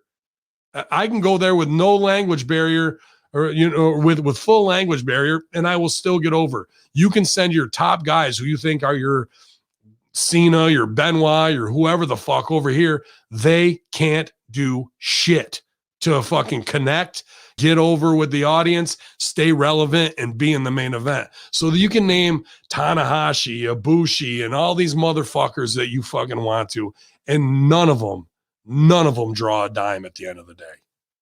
So that's all lip service for a very small percentage of super hardcore fucking Meltzer and Keller and our own Jargo who watch that shit. But these guys are not, they might be the greatest workers in the history of the business, but they're not, because they do forearms back and forth and no sell, and they follow each other in on a fucking shoot off and no sell shit. So the wrestling, fundamentally at the end of the day, I don't call that an evolution. I call that rotten as fuck, and going into business for yourself and ruining our business for what it's supposed to be and creating a real fight just for some self-egregious fucking thing that's labeled strong style. It's wrong style at the end of the day. It's wrong because it goes from how a fight really is into some self-egregious anime shit that's not how humans fight, you know, and I don't put that over, and that's why they'll never get over here. So you can bring whoever you want to whatever fed, your ex-boyfriends, your whoever the fuck it is, it ain't going to do, unless you're going to go and market directly to LGBTQ and go, this is gay wrestling, and we're going to have real homosexual men having a romance angle on TV. You might want to tune in. That's all you have to offer. At the end of the day, there's nothing that creatively that he's going to be able to connect with a promo, that he's going to be in the right position at the right time to do the run, and where everyone goes, oh my God, Ibushi's here. And people are going to go, is that Kenta? Is that fucking, who is that? They're not going to know. They don't give a fuck. And then you're not going to put in a Japanese guy who's 5'8", 5'9", who against other Japanese dude might look legit, against, put him next to Murder Hawk or fucking Moose or Miro and go, yeah, this guy could really win. There's a reason they lost the war the first time. Big Cass, a guy who definitely you wouldn't want to put Kota Ibushi next to because he'd make him look like a fucking little kid. He makes his return last night too to Impact Rebellion as W. Morrissey. But man, in great shape, probably on a healthy dose of B12. Looks like he took some and he's on the backside of it and coming down to be in that good shape. But just looking like a huge version of Edge. I mean, the guy looks just like Edge, bro. Yeah. It's crazy how much they look alike. Somebody I saw on Twitter was putting them next to each other. I was like, holy shit, which one is which? They literally are identical. Obviously, Cass is probably 6 inches taller and 100 pounds more, but still just looks exactly like them. Definitely. And I was surprised Enzo didn't make an appearance with him. But they put him in with the new crew. He took, I call them New Insanity. They're called Violent by Design. Eric Young's crew, and Eric sat out because he's got a blown ACL. It was a good surprise for the pay-per-view. But what's weird is you already have Joe Doring in that crew, and you also got Cody Deaner and Rhino. Rhino looks great. Deaner, super lean. I mean, I've worked a lot of shows with him in Canada. A great dude to have in your locker room, and a guy who worked his ass off to reinvent himself, going from a redneck to this, newly brainwashed kind of prison faction. I don't know if it's based off of like white prison gangs, Aryan ones or not, but here comes Morrissey, and Joe Doring is now an average guy compared to Big Cass, where Doring was their big man. So interesting to put him in there because it does, like, we had a Kevin Nash, but now here's even Kevin Nashier. Yeah, you get the bigger big guy, the bigger enforcer. Right. So it kind of doesn't fit in. Where does that leave Doring? Is Cass going to go face? Yeah, where does that lead everybody? Yeah, it is strange, but they pick up the win over Sabin Edwards, James Storms, and Willie Mack. There was a spot in here that I really don't like. And it's some get your shit in, but it's just so dangerous. And the girls did this too. I will say this about they went all out at Revolution or Rebellion, excuse me. But there's a lot of just dangerous spots in front of no fans where someone's going to get hurt. Like, especially during the women's tag, watching these dives and shit, like someone's going to get their leg blown out. They're just stupid to do that. And especially after doing it after the men's match where Sabin goes up with, I want to say it was Diener, and superplexes him off of it onto the guys on the outside. Okay, so this was just a whatever spot, but it's probably the most dangerous spot in the match because you got Doring out there, Willie Mack, fucking Cass, and Rhino, all big, heavy motherfuckers. And when you got to do an all falls down spot like this on a big catch, you're way too close to each other in just on the floor like that, especially with 6 guys and the other 2 are coming in hot on top of you. It's when you fall backwards and your leg is straight and a fucking Willie Mack or a Joe Doring could come down and bust your leg like that, dude. And it doesn't seem like that to be the danger is. That's the most dangerous moment when you're doing those all fall down spots. And I saw Cass like get the fuck out of the way. He's like, I ain't fucking going through this again, because I think he had that experience in WWE. But the rest of them were falling. You could see like guys' legs were off to the side and like laying on them. They're trying to peel off and make it look good. That shit always looks good on paper when you're putting it together in the back. But that, if you want to protect your talent, let's nix those spots altogether, dude. Like, it didn't do anything to add to the match or the finish, and it's way too much of a dangerous spot and to keep in there when someone could get hurt and be done, especially when you got a guy sitting up there with a blown ACL already. Let's learn something, Yep. Impact Wrestling. I will say this, while we're on Rhino, I'll put this over. Rhino talks about how long he continues to wrestle for. He said, well, I'd like to go at least another 6 years. Whoa. God willing. Yeah, that's quite a God willing, knock on wood. Just trying to make it 32 and then find the next Randy Orton, find the next Rock, next John Cena, the next Stone Cold, just to help nurture them and make them grow and become a major draw. The next Charlotte Flair, like the wrestling world, the way you always want to leave it better than the way you found it, and with anything you do. Definitely I want to do that, along with obviously world champion is always in your mind, and that's definitely more towards the front of my mind than anything, but I really don't talk about that much. That's a personal hunger, goal, and drive. Yeah, I don't they got 3 enforcers there. Rhino, Joe Doring, and now Big Cass. Yeah. He's going to get lost a little bit in that mix. He looked phenomenal last night. Rhino's in great shape, as good as he was in ECW and in his WWE run. Will things change as every group breaks up or what have you when Heath Slater is able to come back and they want him to do comedy? Are you going to build a savage Rhino and then go back to the buddy stuff? I'm not sure. 6 years though. I'd like to be out in 3. that's my window. But he's feeling great though. He's looking great. He's feeling great. He thinks he can still go a little bit. Nice. Yeah. But that's good to hear, because remember years ago when he was in NXT, that was kind of his role. Nurture a bunch of the guys, help guys, maybe not be a top guy anymore, but you're going to help that top guy become a top guy. So I think it's a good spot for him. Yeah, man, I think so too. And he's super easygoing and has had a career since, 97 he debuted with ECW. So never not had a job, always does good biz on the indies. Was awesome when in 2CW, and 6 years and working Rhino style. I can see that, because not like he takes a lot of heat. He just fucking dishes it out. It's Rhino. And in an 8-man, if you're in a 5-man crew, that means you only got 20% of the lifting to do. So he doesn't have to promo. He can go out, hit the spear on somebody, and put somebody through a table. And I could see him doing that for 6 years if he feels healthy. And he's got the marina gimmick as his side bit there. I know that he's really into that, into the aquatic life. So, if he can do both and be happy, that's awesome. That's an awesome career for Rhino, man. Yeah. And he's the guy who could go back and become a WWE producer. Agent. Yeah, agent. Yeah. I can see that. Let's see where we want to go here. Impact also teases release WWE stars for Slammiversary. They put out Our World Changes Once Again, Slammiversary. This is live July.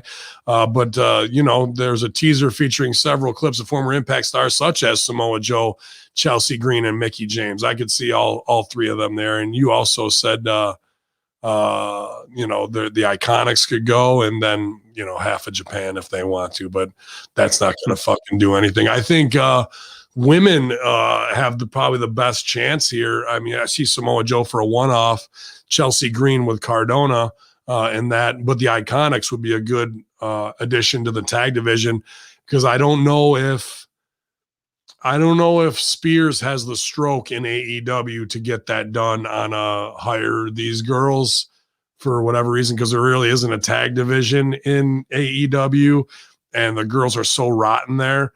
Where the tag division in Impact, and there are much more competent girls than what's going on in AEW. Pretty much AEW's got Ty Conti and Serena and Thunder Rosa. Everybody else is pretty much a goddamn fool who doesn't know what they're doing.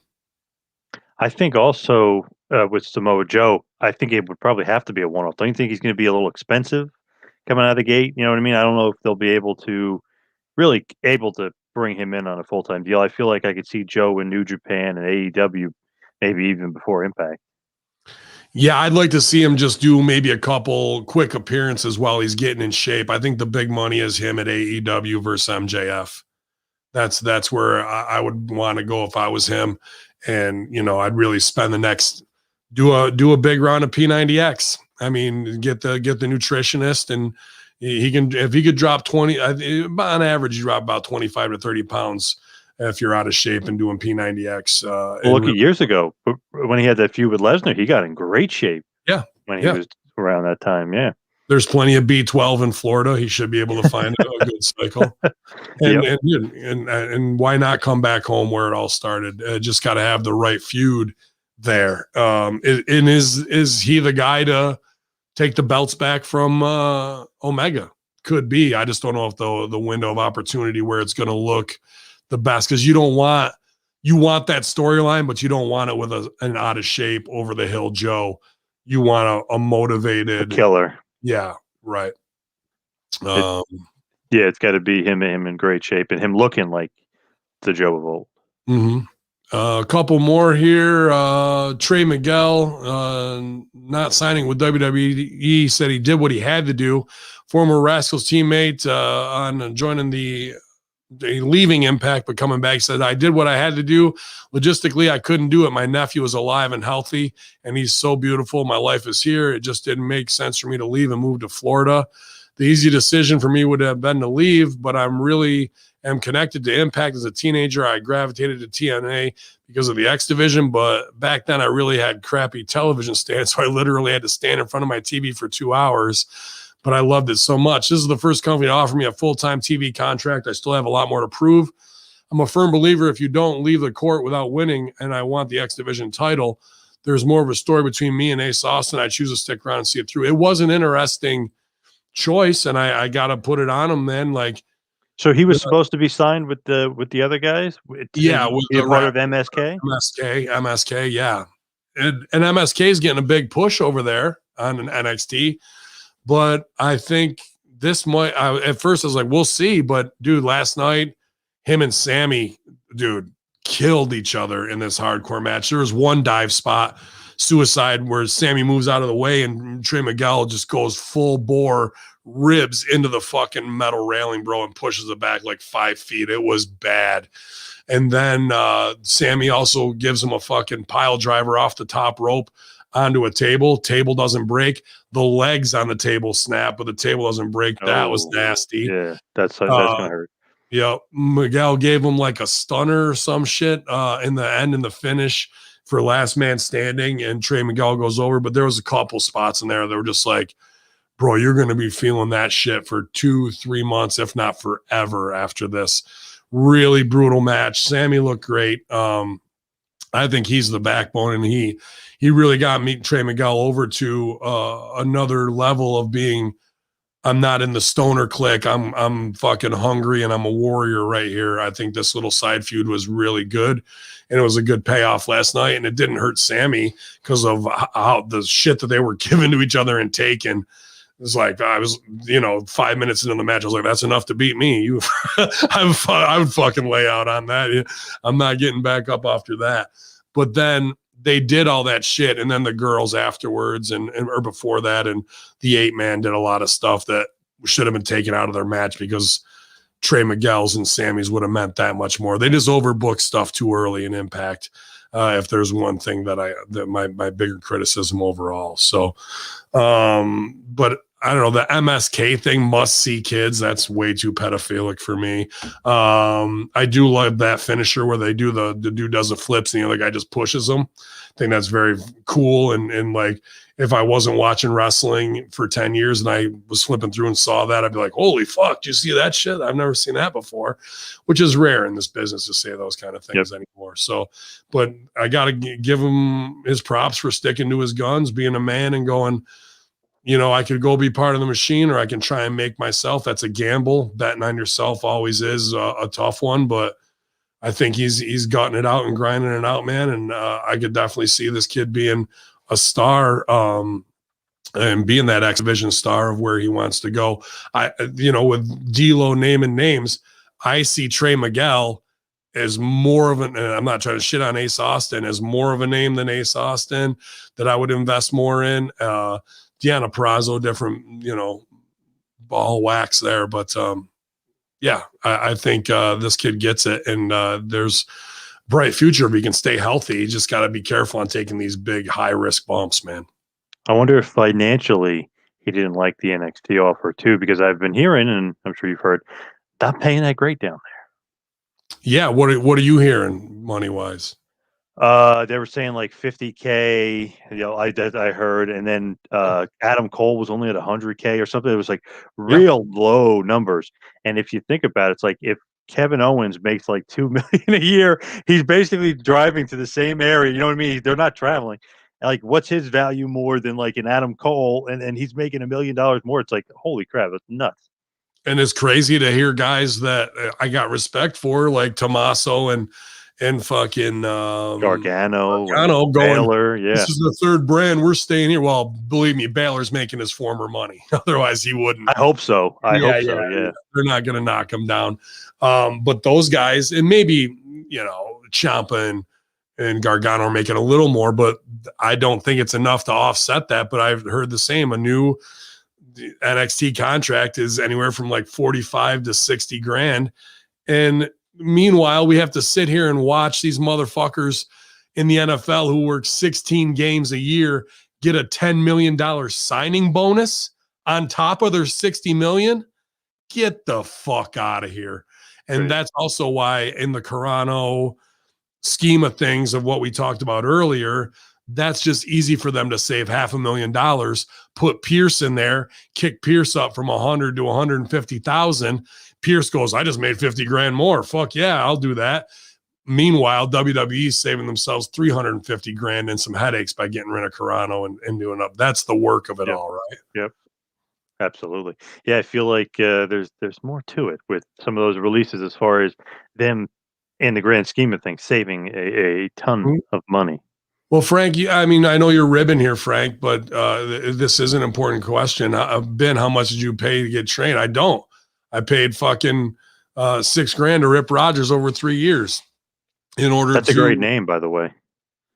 Frank's Pickle Barrel from Jerky Boys. Yeah. You remember that, Frank? Jerky Boys? Yeah. Fucking yeah. But like that's the difference of having something handed to you and being a workhorse in order to get it. That's why people like Serena Deeb. That's why people like Santino Marella, JTG, all stand out. They all went to OVW on their own dime. They all got signed. They all are in it for the passion. Meanwhile, I can name 10 guys who were big 6'6", 6'7" motherfuckers who were there on paid to train, paid to be on TV, who never paid off at all, who never earned $1 for WWE, who didn't have the passion, who, goddamn, who's that big son of a bitch? Sign them. And they don't give a fuck at the end of the day. They don't really have this in their heart. So I don't regret having to pay Rip at all or still paying him for the podcast.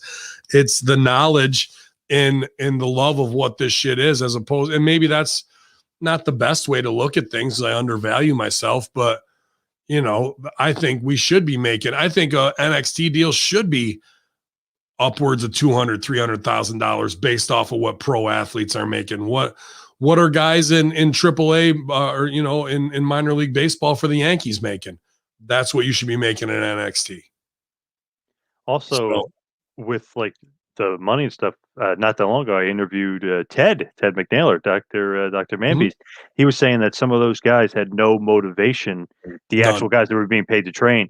And he said that him and a couple other guys maybe were a little bitter towards them, just as far as like, while they have no motivation to train, they're like, yeah, I'm getting paid. And you guys are, normal wrestling school, you have to pay to be trained and stuff.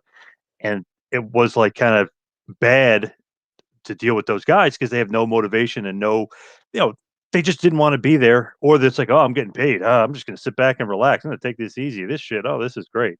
And they're shitting on guys like Ted who would do great business for them to make them look great. Yeah. So Rip would say, you think you're over, you ain't over. Well, that plays out at the end of the day because those guys would think they were over, and then they'd see us having to bust our asses, just hoping to get a look from Johnny Ace and them to go from non-contract to contract. But those guys would look at non-contracts and be like, what the fuck ever. Meanwhile, we would have other guys who got that, and they would not resent Santino or JTG, but they would like, well, those guys work for it. Now they're one of us. You always deserve to be one of us. You're not like them. But those guys would go, fuck you, I'm just like them. And we would go, that's one of ours who worked his ass off or her ass off to say, I'm undeniable, fuck you. And not only that, I'm better at this craft than the people you're paying at. It's all to stick it right in the office's ass at the end of the day. So that's work ethic of following your dream. And that doesn't matter if it's wrestling or wherever you want to go. You have to put yourself along in the trench alongside the best in the business. And then you have to train your ass off and raise your acumen until you become undeniable. And sometimes it doesn't work out. I never got hired by WWE, but now I shogun to the greatest writer in the history of WWE programming. It's just the road that we take. And once you accrue that knowledge, no one and work ethic, no one can take it away from you. Especially and look at Pat Buck. He never got signed there, but he paid to train, and now he works there for the last couple of years 100%. As an agent. Yep. Bucks. I mean, he tagged with Rob Conway versus us. Didn't get signed to go to Florida, moved to Florida to try, didn't work out because they still were like, fuck Buck or whatever. Goes back to Long Island, opens with WWE guys, his own shit, and Kevin Matthews. Yep. Becomes undeniable that way, has all the Rip Rogers, Danny Davis, Al Snow knowledge that fucking the best workers have. And now he's in a position where he's the one who agents shit. How does it get to that? How ignorant are they that the big companies will play the game that way? You know, that's not on Buck. That's on Buck being diligent and being undeniable until they fucking finally break. So, they broke when Snoop Dogg revealed how WWE reacted to AEW working with him. They were not hot. He says, let me tell you, or they were hot. He says, let me tell you this, Snoop Dogg ain't no wrestler. He's bigger than that, man. And you got to understand that this is what the dynamics of what happened. He talks about being on the TBS Go Big show and how Cody, had brought him on. So as a promotional vehicle, he said to me to go co-promote and whatnot. But then he gets word from WWE saying, hey, you fucking with them? You fucking with them, man? We're going to have to push pause on your ass for a minute. So I said, cool. They pushed pause on me for about 2 weeks and then said, hey, man, we got this video game and we need your, well, you know what? Since they all told me to push pause, that'll be doubled. I need that. They did that. I'll be on their new wrestling game. So they try and fucking put heat on Snoop. Yep, and I love then that. when they need them, it just shows how short-sighted and stupid they are. And then Snoop, they had to pay double. Pay me twice then. And then he doubled his rate. I love that shit when the office, who's fucked over so many people, cuts their nose off to spite their face because they think they're over, and then they need you, and you can just bend them right over and fuck them twice as hard, bro. That is beautiful karma. And in a 2-week turnaround, mwah. Masterful by Snoop. I love that he did that too. It's like, well, since you're assholes, now I'm going to charge you double, and they'll pay because you want me. You know, I don't need you. You need me. Yep. So you're paying me double now. I love that. That was awesome. And if you think about it, didn't he also do like an Undertaker T-shirt line or something for WWE? So he's like making money from them all over the place. That's awesome, man. I mean, he's Snoop D-O-double-G, and he's sold out fully from Murder Was the Case that they gave me to Corona ads and everything else now. So he's getting paid, and shout out to Snoop on that shit. As long as he doesn't do any more top rope doggy splashes, that's all that fucking matters, in my opinion. Yes, that was one of the worst splashes of all time. But I just love that though.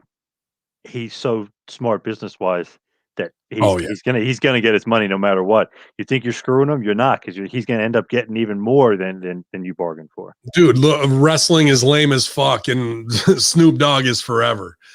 From Trailer Park Boys to fucking, to the fight with Ben Askren and Jake Paul. I mean, this guy's he's literally everywhere. Everywhere, bro. So for WWE to think we're gonna fuck over Snoop Dogg because we've got Bad Bunny. Yeah, okay, sure you are. And then 2 weeks later, your ass is bow wow wow yippee yo yippee yay. One thing I didn't put over on Impact, and I don't know if this is at the top of the show or not. And let me just see if he picks up here. Fuck it. Who are you calling? Might as well try, right? Might as well try. Who are you calling? Glenn? Disco? No, not Glenn. No. Because I saw this. Love the 716 number still. Let's see if he picks up.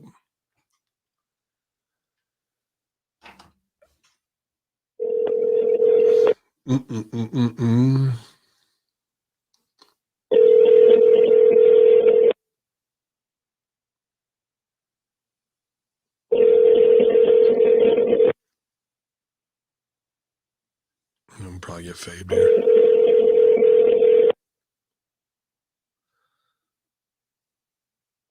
Well, the ringing of Jamin Olivencia, my very good nice OVW brother, who nice. has been working as a video artist and poet kind of the last 2-3 years, and inspirational speaker. And last night, I don't know if it opened Impact, but Timmy Baltimore shared it. He's doing a very cool poetic, how they do the opening sonnets for Impact and whatnot. Jamin was the guy, and they showed Jamin, and he looked great. And Dave Sahadi produced it, and it was just an awesome piece. And I was surprised because he probably wanted to tell me the other day when he called in, but I wanted to talk Carano because Carano effed him over hard, and he was trying to be positive, and the phone was giving me a lot of static feedback because I think he had me on speaker. But I was super pumped to see Jamin on Impact. Jamin should have been the first 205 Live champion, and because of Triple H's cutthroat ways with Carano, it never worked out. He was banned and left wrestling and did like a 3-year, you're on the shelf, you're never getting signed here. And then tried to come back, got fucked again, did 2 or 3 more years of investing in himself. So he's been in limbo for 5-6 years during the prime years. And believe me, that's by design. That's by WWE fucking taking away his prime time and messing with his head. And then to see that promo last night with him on there was everything to me, because when I first started going to OVW, Rip goes, Jamin, come here. He's going to fucking stay with you. So paid Jamin $40 for the weekend to sleep on his couch, bring some good smiz, and fucking that's how I started going to OVW, man. And Jamin and I became best friends, and we all lived in the forest together, Bardstown Forest. And Jamin's spot was the place every day, dude. I spent every day for 3 years with Jamin, and I wanted nothing but the best for him. And unfortunately, the fucked up world of wrestling is how it is. But last night, without even knowing, boom, there he was, dude. So I was very, very happy to see him do that. Nice. Very cool. Didn't even realize he was still like around or involved with Impact. Me neither. As far, I don't know what strings he pulled behind the scenes, but I wanted to get the inside stooge on that. And I'm very proud of him and happy for him, because guys who worked their ass off for 15, 16 years, who have been that close. He's been on WWE TV plenty of times as enhancement talent. Like I said, should have been 205 Live champion because he can out wrestle Kenny Omega. I'm telling you that right now. Like, Kenny Omega isn't as good as Jamin Olivencia if you think Kenny's good.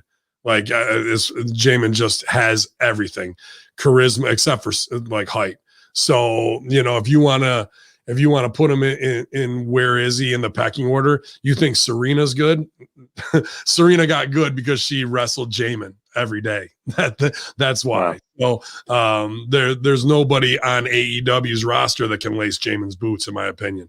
So it'll be interesting to see if he's going to be a mouthpiece, a figurehead, a commentator. He could be a great manager, but in the ring, Jamin could get it done, and especially against a guy like Trey Miguel, especially against an Ace Austin. He can work anybody.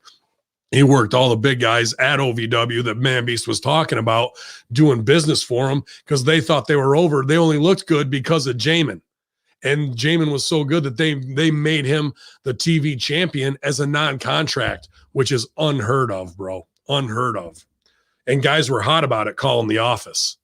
So that's because they're lazy fucks and Jamin works his ass off. Who is Jamin? Jamin Olivencia. Look him up. Jamin Olivencia. Phenomenal performer. A guy TNA a bunch. What's that? He's been in TNA or had been in TNA. Yeah, just in shots, you know what I mean, as far as that goes. But you can look up his OVW stuff. I think one of the best feuds I ever watched was Jamin Olivencia versus Joey Mercury in OVW. It was great. It was after Joey had got released from M&M, and he came back and was helping with the booking and teaching class, man. But great stuff there. Our final story of the day, I don't know why, but Mustafa Ali reveals how Daniel Bryan pulled for his push. He said, Daniel Bryan goes, we need to invest in the future. They go, who do you have in mind? Bryan says, give me Ali. He may or may not have also called me a hot young babyface. Ooh, yeah. I don't know Mustafa Ali, and I don't like to talk. Well, I do like to talk trash, but I just don't see the money here, bro. I see why. That we're in an SJW moving towards that type of mentality. You also are going to Saudi because you sold them a bad bill of goods.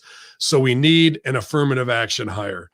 How about a Chicago cop who works indie style? Okay. Does he have the beautiful long hair? Yeah. Can he cut a B+ promo? Sure.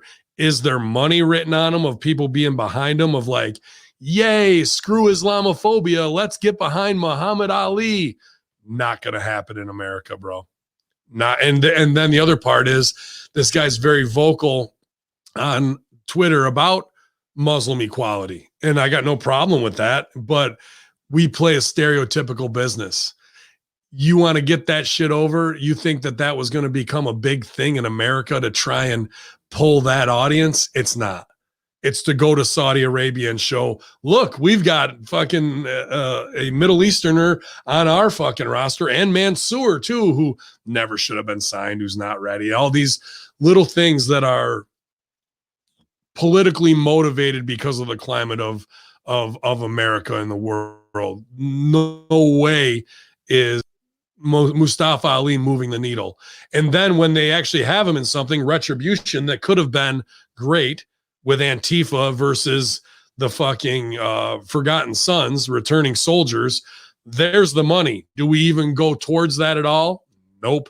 We're not touching those hot. We want to have these hot button crews that represent what's going on in the streets, but we don't really want to write a storyline or do anything to it. And we're retribution. We're just here to fuck shit up. 4 weeks later, we're having wrestling matches. Oh, okay. Okay. So everything's fucked and nobody's going to get over. And these people are doing monster faces wearing stupid Jason masks and all this other shit.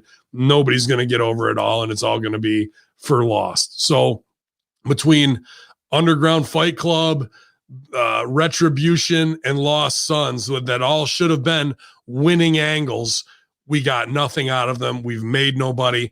And now Ali just looks like a tweener that you know is going to get over. Somebody's going to go over on him, but we can't put any heat on him because that would be Islamophobic. And meanwhile, he's tweeting about Ramadan and fucking whatever, and his wife's wearing, whatever garb. The reality, and respect it, when the reality is he should be the Americanized Muslim who's all pro for it, or he needs to go back Bin Hamin way. But the reality is they just have him dancing like the fucking Bollywood boys and being a watered down version. So I'm glad Daniel Bryan wants to try and help move everything forward, but nobody's getting behind this guy, and there's no heat on him whatsoever. And I'm very surprised he wasn't future endeavored in this last fucking round of cuts.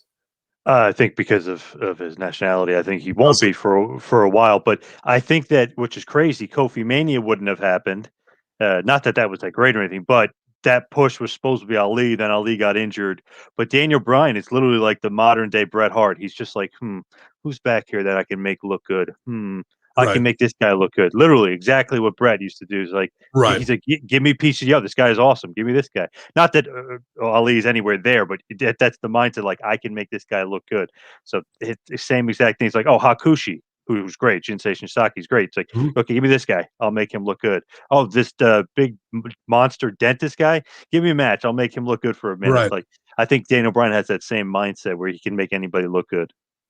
I think that's fine, but that's not going to draw the fucking, because Daniel Bryan isn't a draw who's on top going in for those tune-up matches right now. Right. Like, I totally agree with what you're saying, but at the end of the day, and this is just stiff real talk, it's another affirmative action hire that isn't working out the way it should, but you can't can them because you'll get Islamophobia fucking bad PR.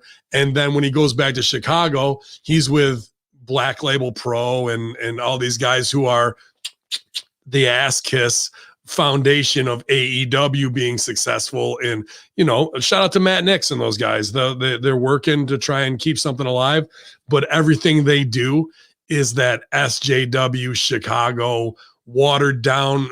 Don't try and make a fucking stereotype out of me in wrestling. We're going to show you the new woke way of everything. And you're going to respect this guy because of how he is in real life. And then meanwhile, you know, Ali's talking about his wife wearing hijab. Well, in my opinion, if you're woke and in Chicago, you want women's rights, and anything that goes with Muslim traditionalism of making women do anything goes against that. So now you're holding two diametrically opposing thoughts in your head of freedom and equality versus traditionalism, where you don't want to be referred to as those things, but then you put over respect my culture. Well, what fucking way is it? We are in wrestling, a stereotypical driven business of fake fighting. And that's why he'll never get over. That's why, because you're always in this middle gray ground where you want to fucking be respected on the streets is one thing. Well, are you a cop? Why not toe the Blue Lives Matter stuff during all the Antifa shit? Right. Like, yeah. Why was not? A cop. Yeah. Yeah, he was. Why didn't we go into that of like, fuck police brutality, George Floyd, all like, instead we just soft soap everything. So Daniel Bryan getting a good match out of you, that ain't going to connect with nobody at the end of the day, and it's not going to have any fucking legacy, you know? So they really are in this Chicago trap bubble mindset with this guy, and he is too, because he's not willing to go against the moral code that he set for himself in order to get heat. And then he's also not willing to go against the reality of being a cop and saying, fuck that, F this, and getting heat that way, dude. So you're stuck in the middle, and that's just earning a paycheck until they let you go so you can cut your tweet thanking them for all the great shit that they did for you, man. Yeah, a lot of pause. A long show. This 2 hours went by quick. I'm shocked it was 2 hours. I thought we were about 90 minutes. So thank you for all the time, bro. Yeah, no problem. Thank you for having me. Appreciate it. I like how you brought it back to the beginning of the releases and thanking everybody for being released. Well, welcome to Ben Hamin Improv 101, bro, because we always try and get back to where we started, and it's not by design, but sometimes my old training kicks in, and we bring it full circle and give that feeling of closure, which is what a wrestling show should do. If you're opening with something in the beginning, you don't close with the same shit on Raw. You don't open with a promo with Roman Reigns and then close with a SmackDown and then close with the exact same segment. You pay it off and bring it back. And then your audience goes, oh, that was nice. Like you did, man. But what's going down with the TMPT two-man power trip this week, bro? So you can follow me on Twitter and Instagram at 2Man Power Trip. Check out the website, tmptempire.com. And of course, patreon.com/tmptempire. This week, April 29th, Thursday, 11 p.m. Eastern, we'll have a special Q&A with Vince Russo, of all people. Nice. All attitude, totally uncensored. Ask him whatever you want. It'll be a nice little Q&A there. So to check out patreon.com/tmptempire for more.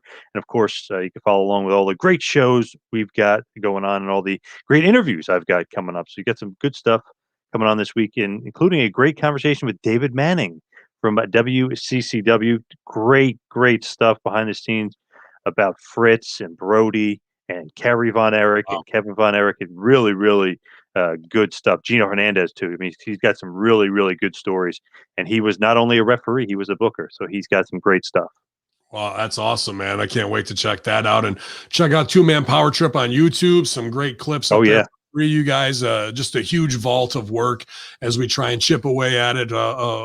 Paz has been doing this for a minute, you guys, and now with the collaboration, we're just trying to make sure we can get you guys everything, whether it's on the Patreon side, super affordable if you love all that vault stuff, if you love the old school talk, if you love Dr. Tom's education, obviously there's only one place to be, and that's Two Man Power Trip alongside Russo Brand and Hamin Media Group. It's just a great collaboration for true wrestling fans, which is all who's left, I think, at this point, man. And Paz and I are going to start working hopefully next week on a new show for developmental, where we're going to get plenty of people who've been in FCW, NXT, Dirty South, and talk about all those systems, man. That'd be very cool. Some good throwbacks and lookbacks that way. You can go to prowrestlingtees.com/Ben Hamin. I saw Selena, whatever her name is, putting out that she was going to do face slaps at church. So I think we got a little gimmick infringement, or else I might have a new wife, one of the two. But I'd be happy to tag with her and slap the shit out of some people. I got a couple bookings lined up already, so I'm excited about that for May and August. Hopefully that increases and we can get back on the road here, as we saw crowds at UFC this week, and I hope that kind of sets that snowball in motion, so we can get back out there and do what we love to do, which is perform in front of live fans more than anything. But appreciate everybody here at Ben Hamin and Hamin Media Group YouTube channel. We are about 44 strong at our peak today. I know things are tough to find us, but we're working on that. Hopefully this week we'll have a solution, not the final solution, but a solution. And you guys know where to keep it locked. Two-man power trip, Hamin Media Group, the Monday Locker Room Infidels, here at Hacker Hamin. Y'all.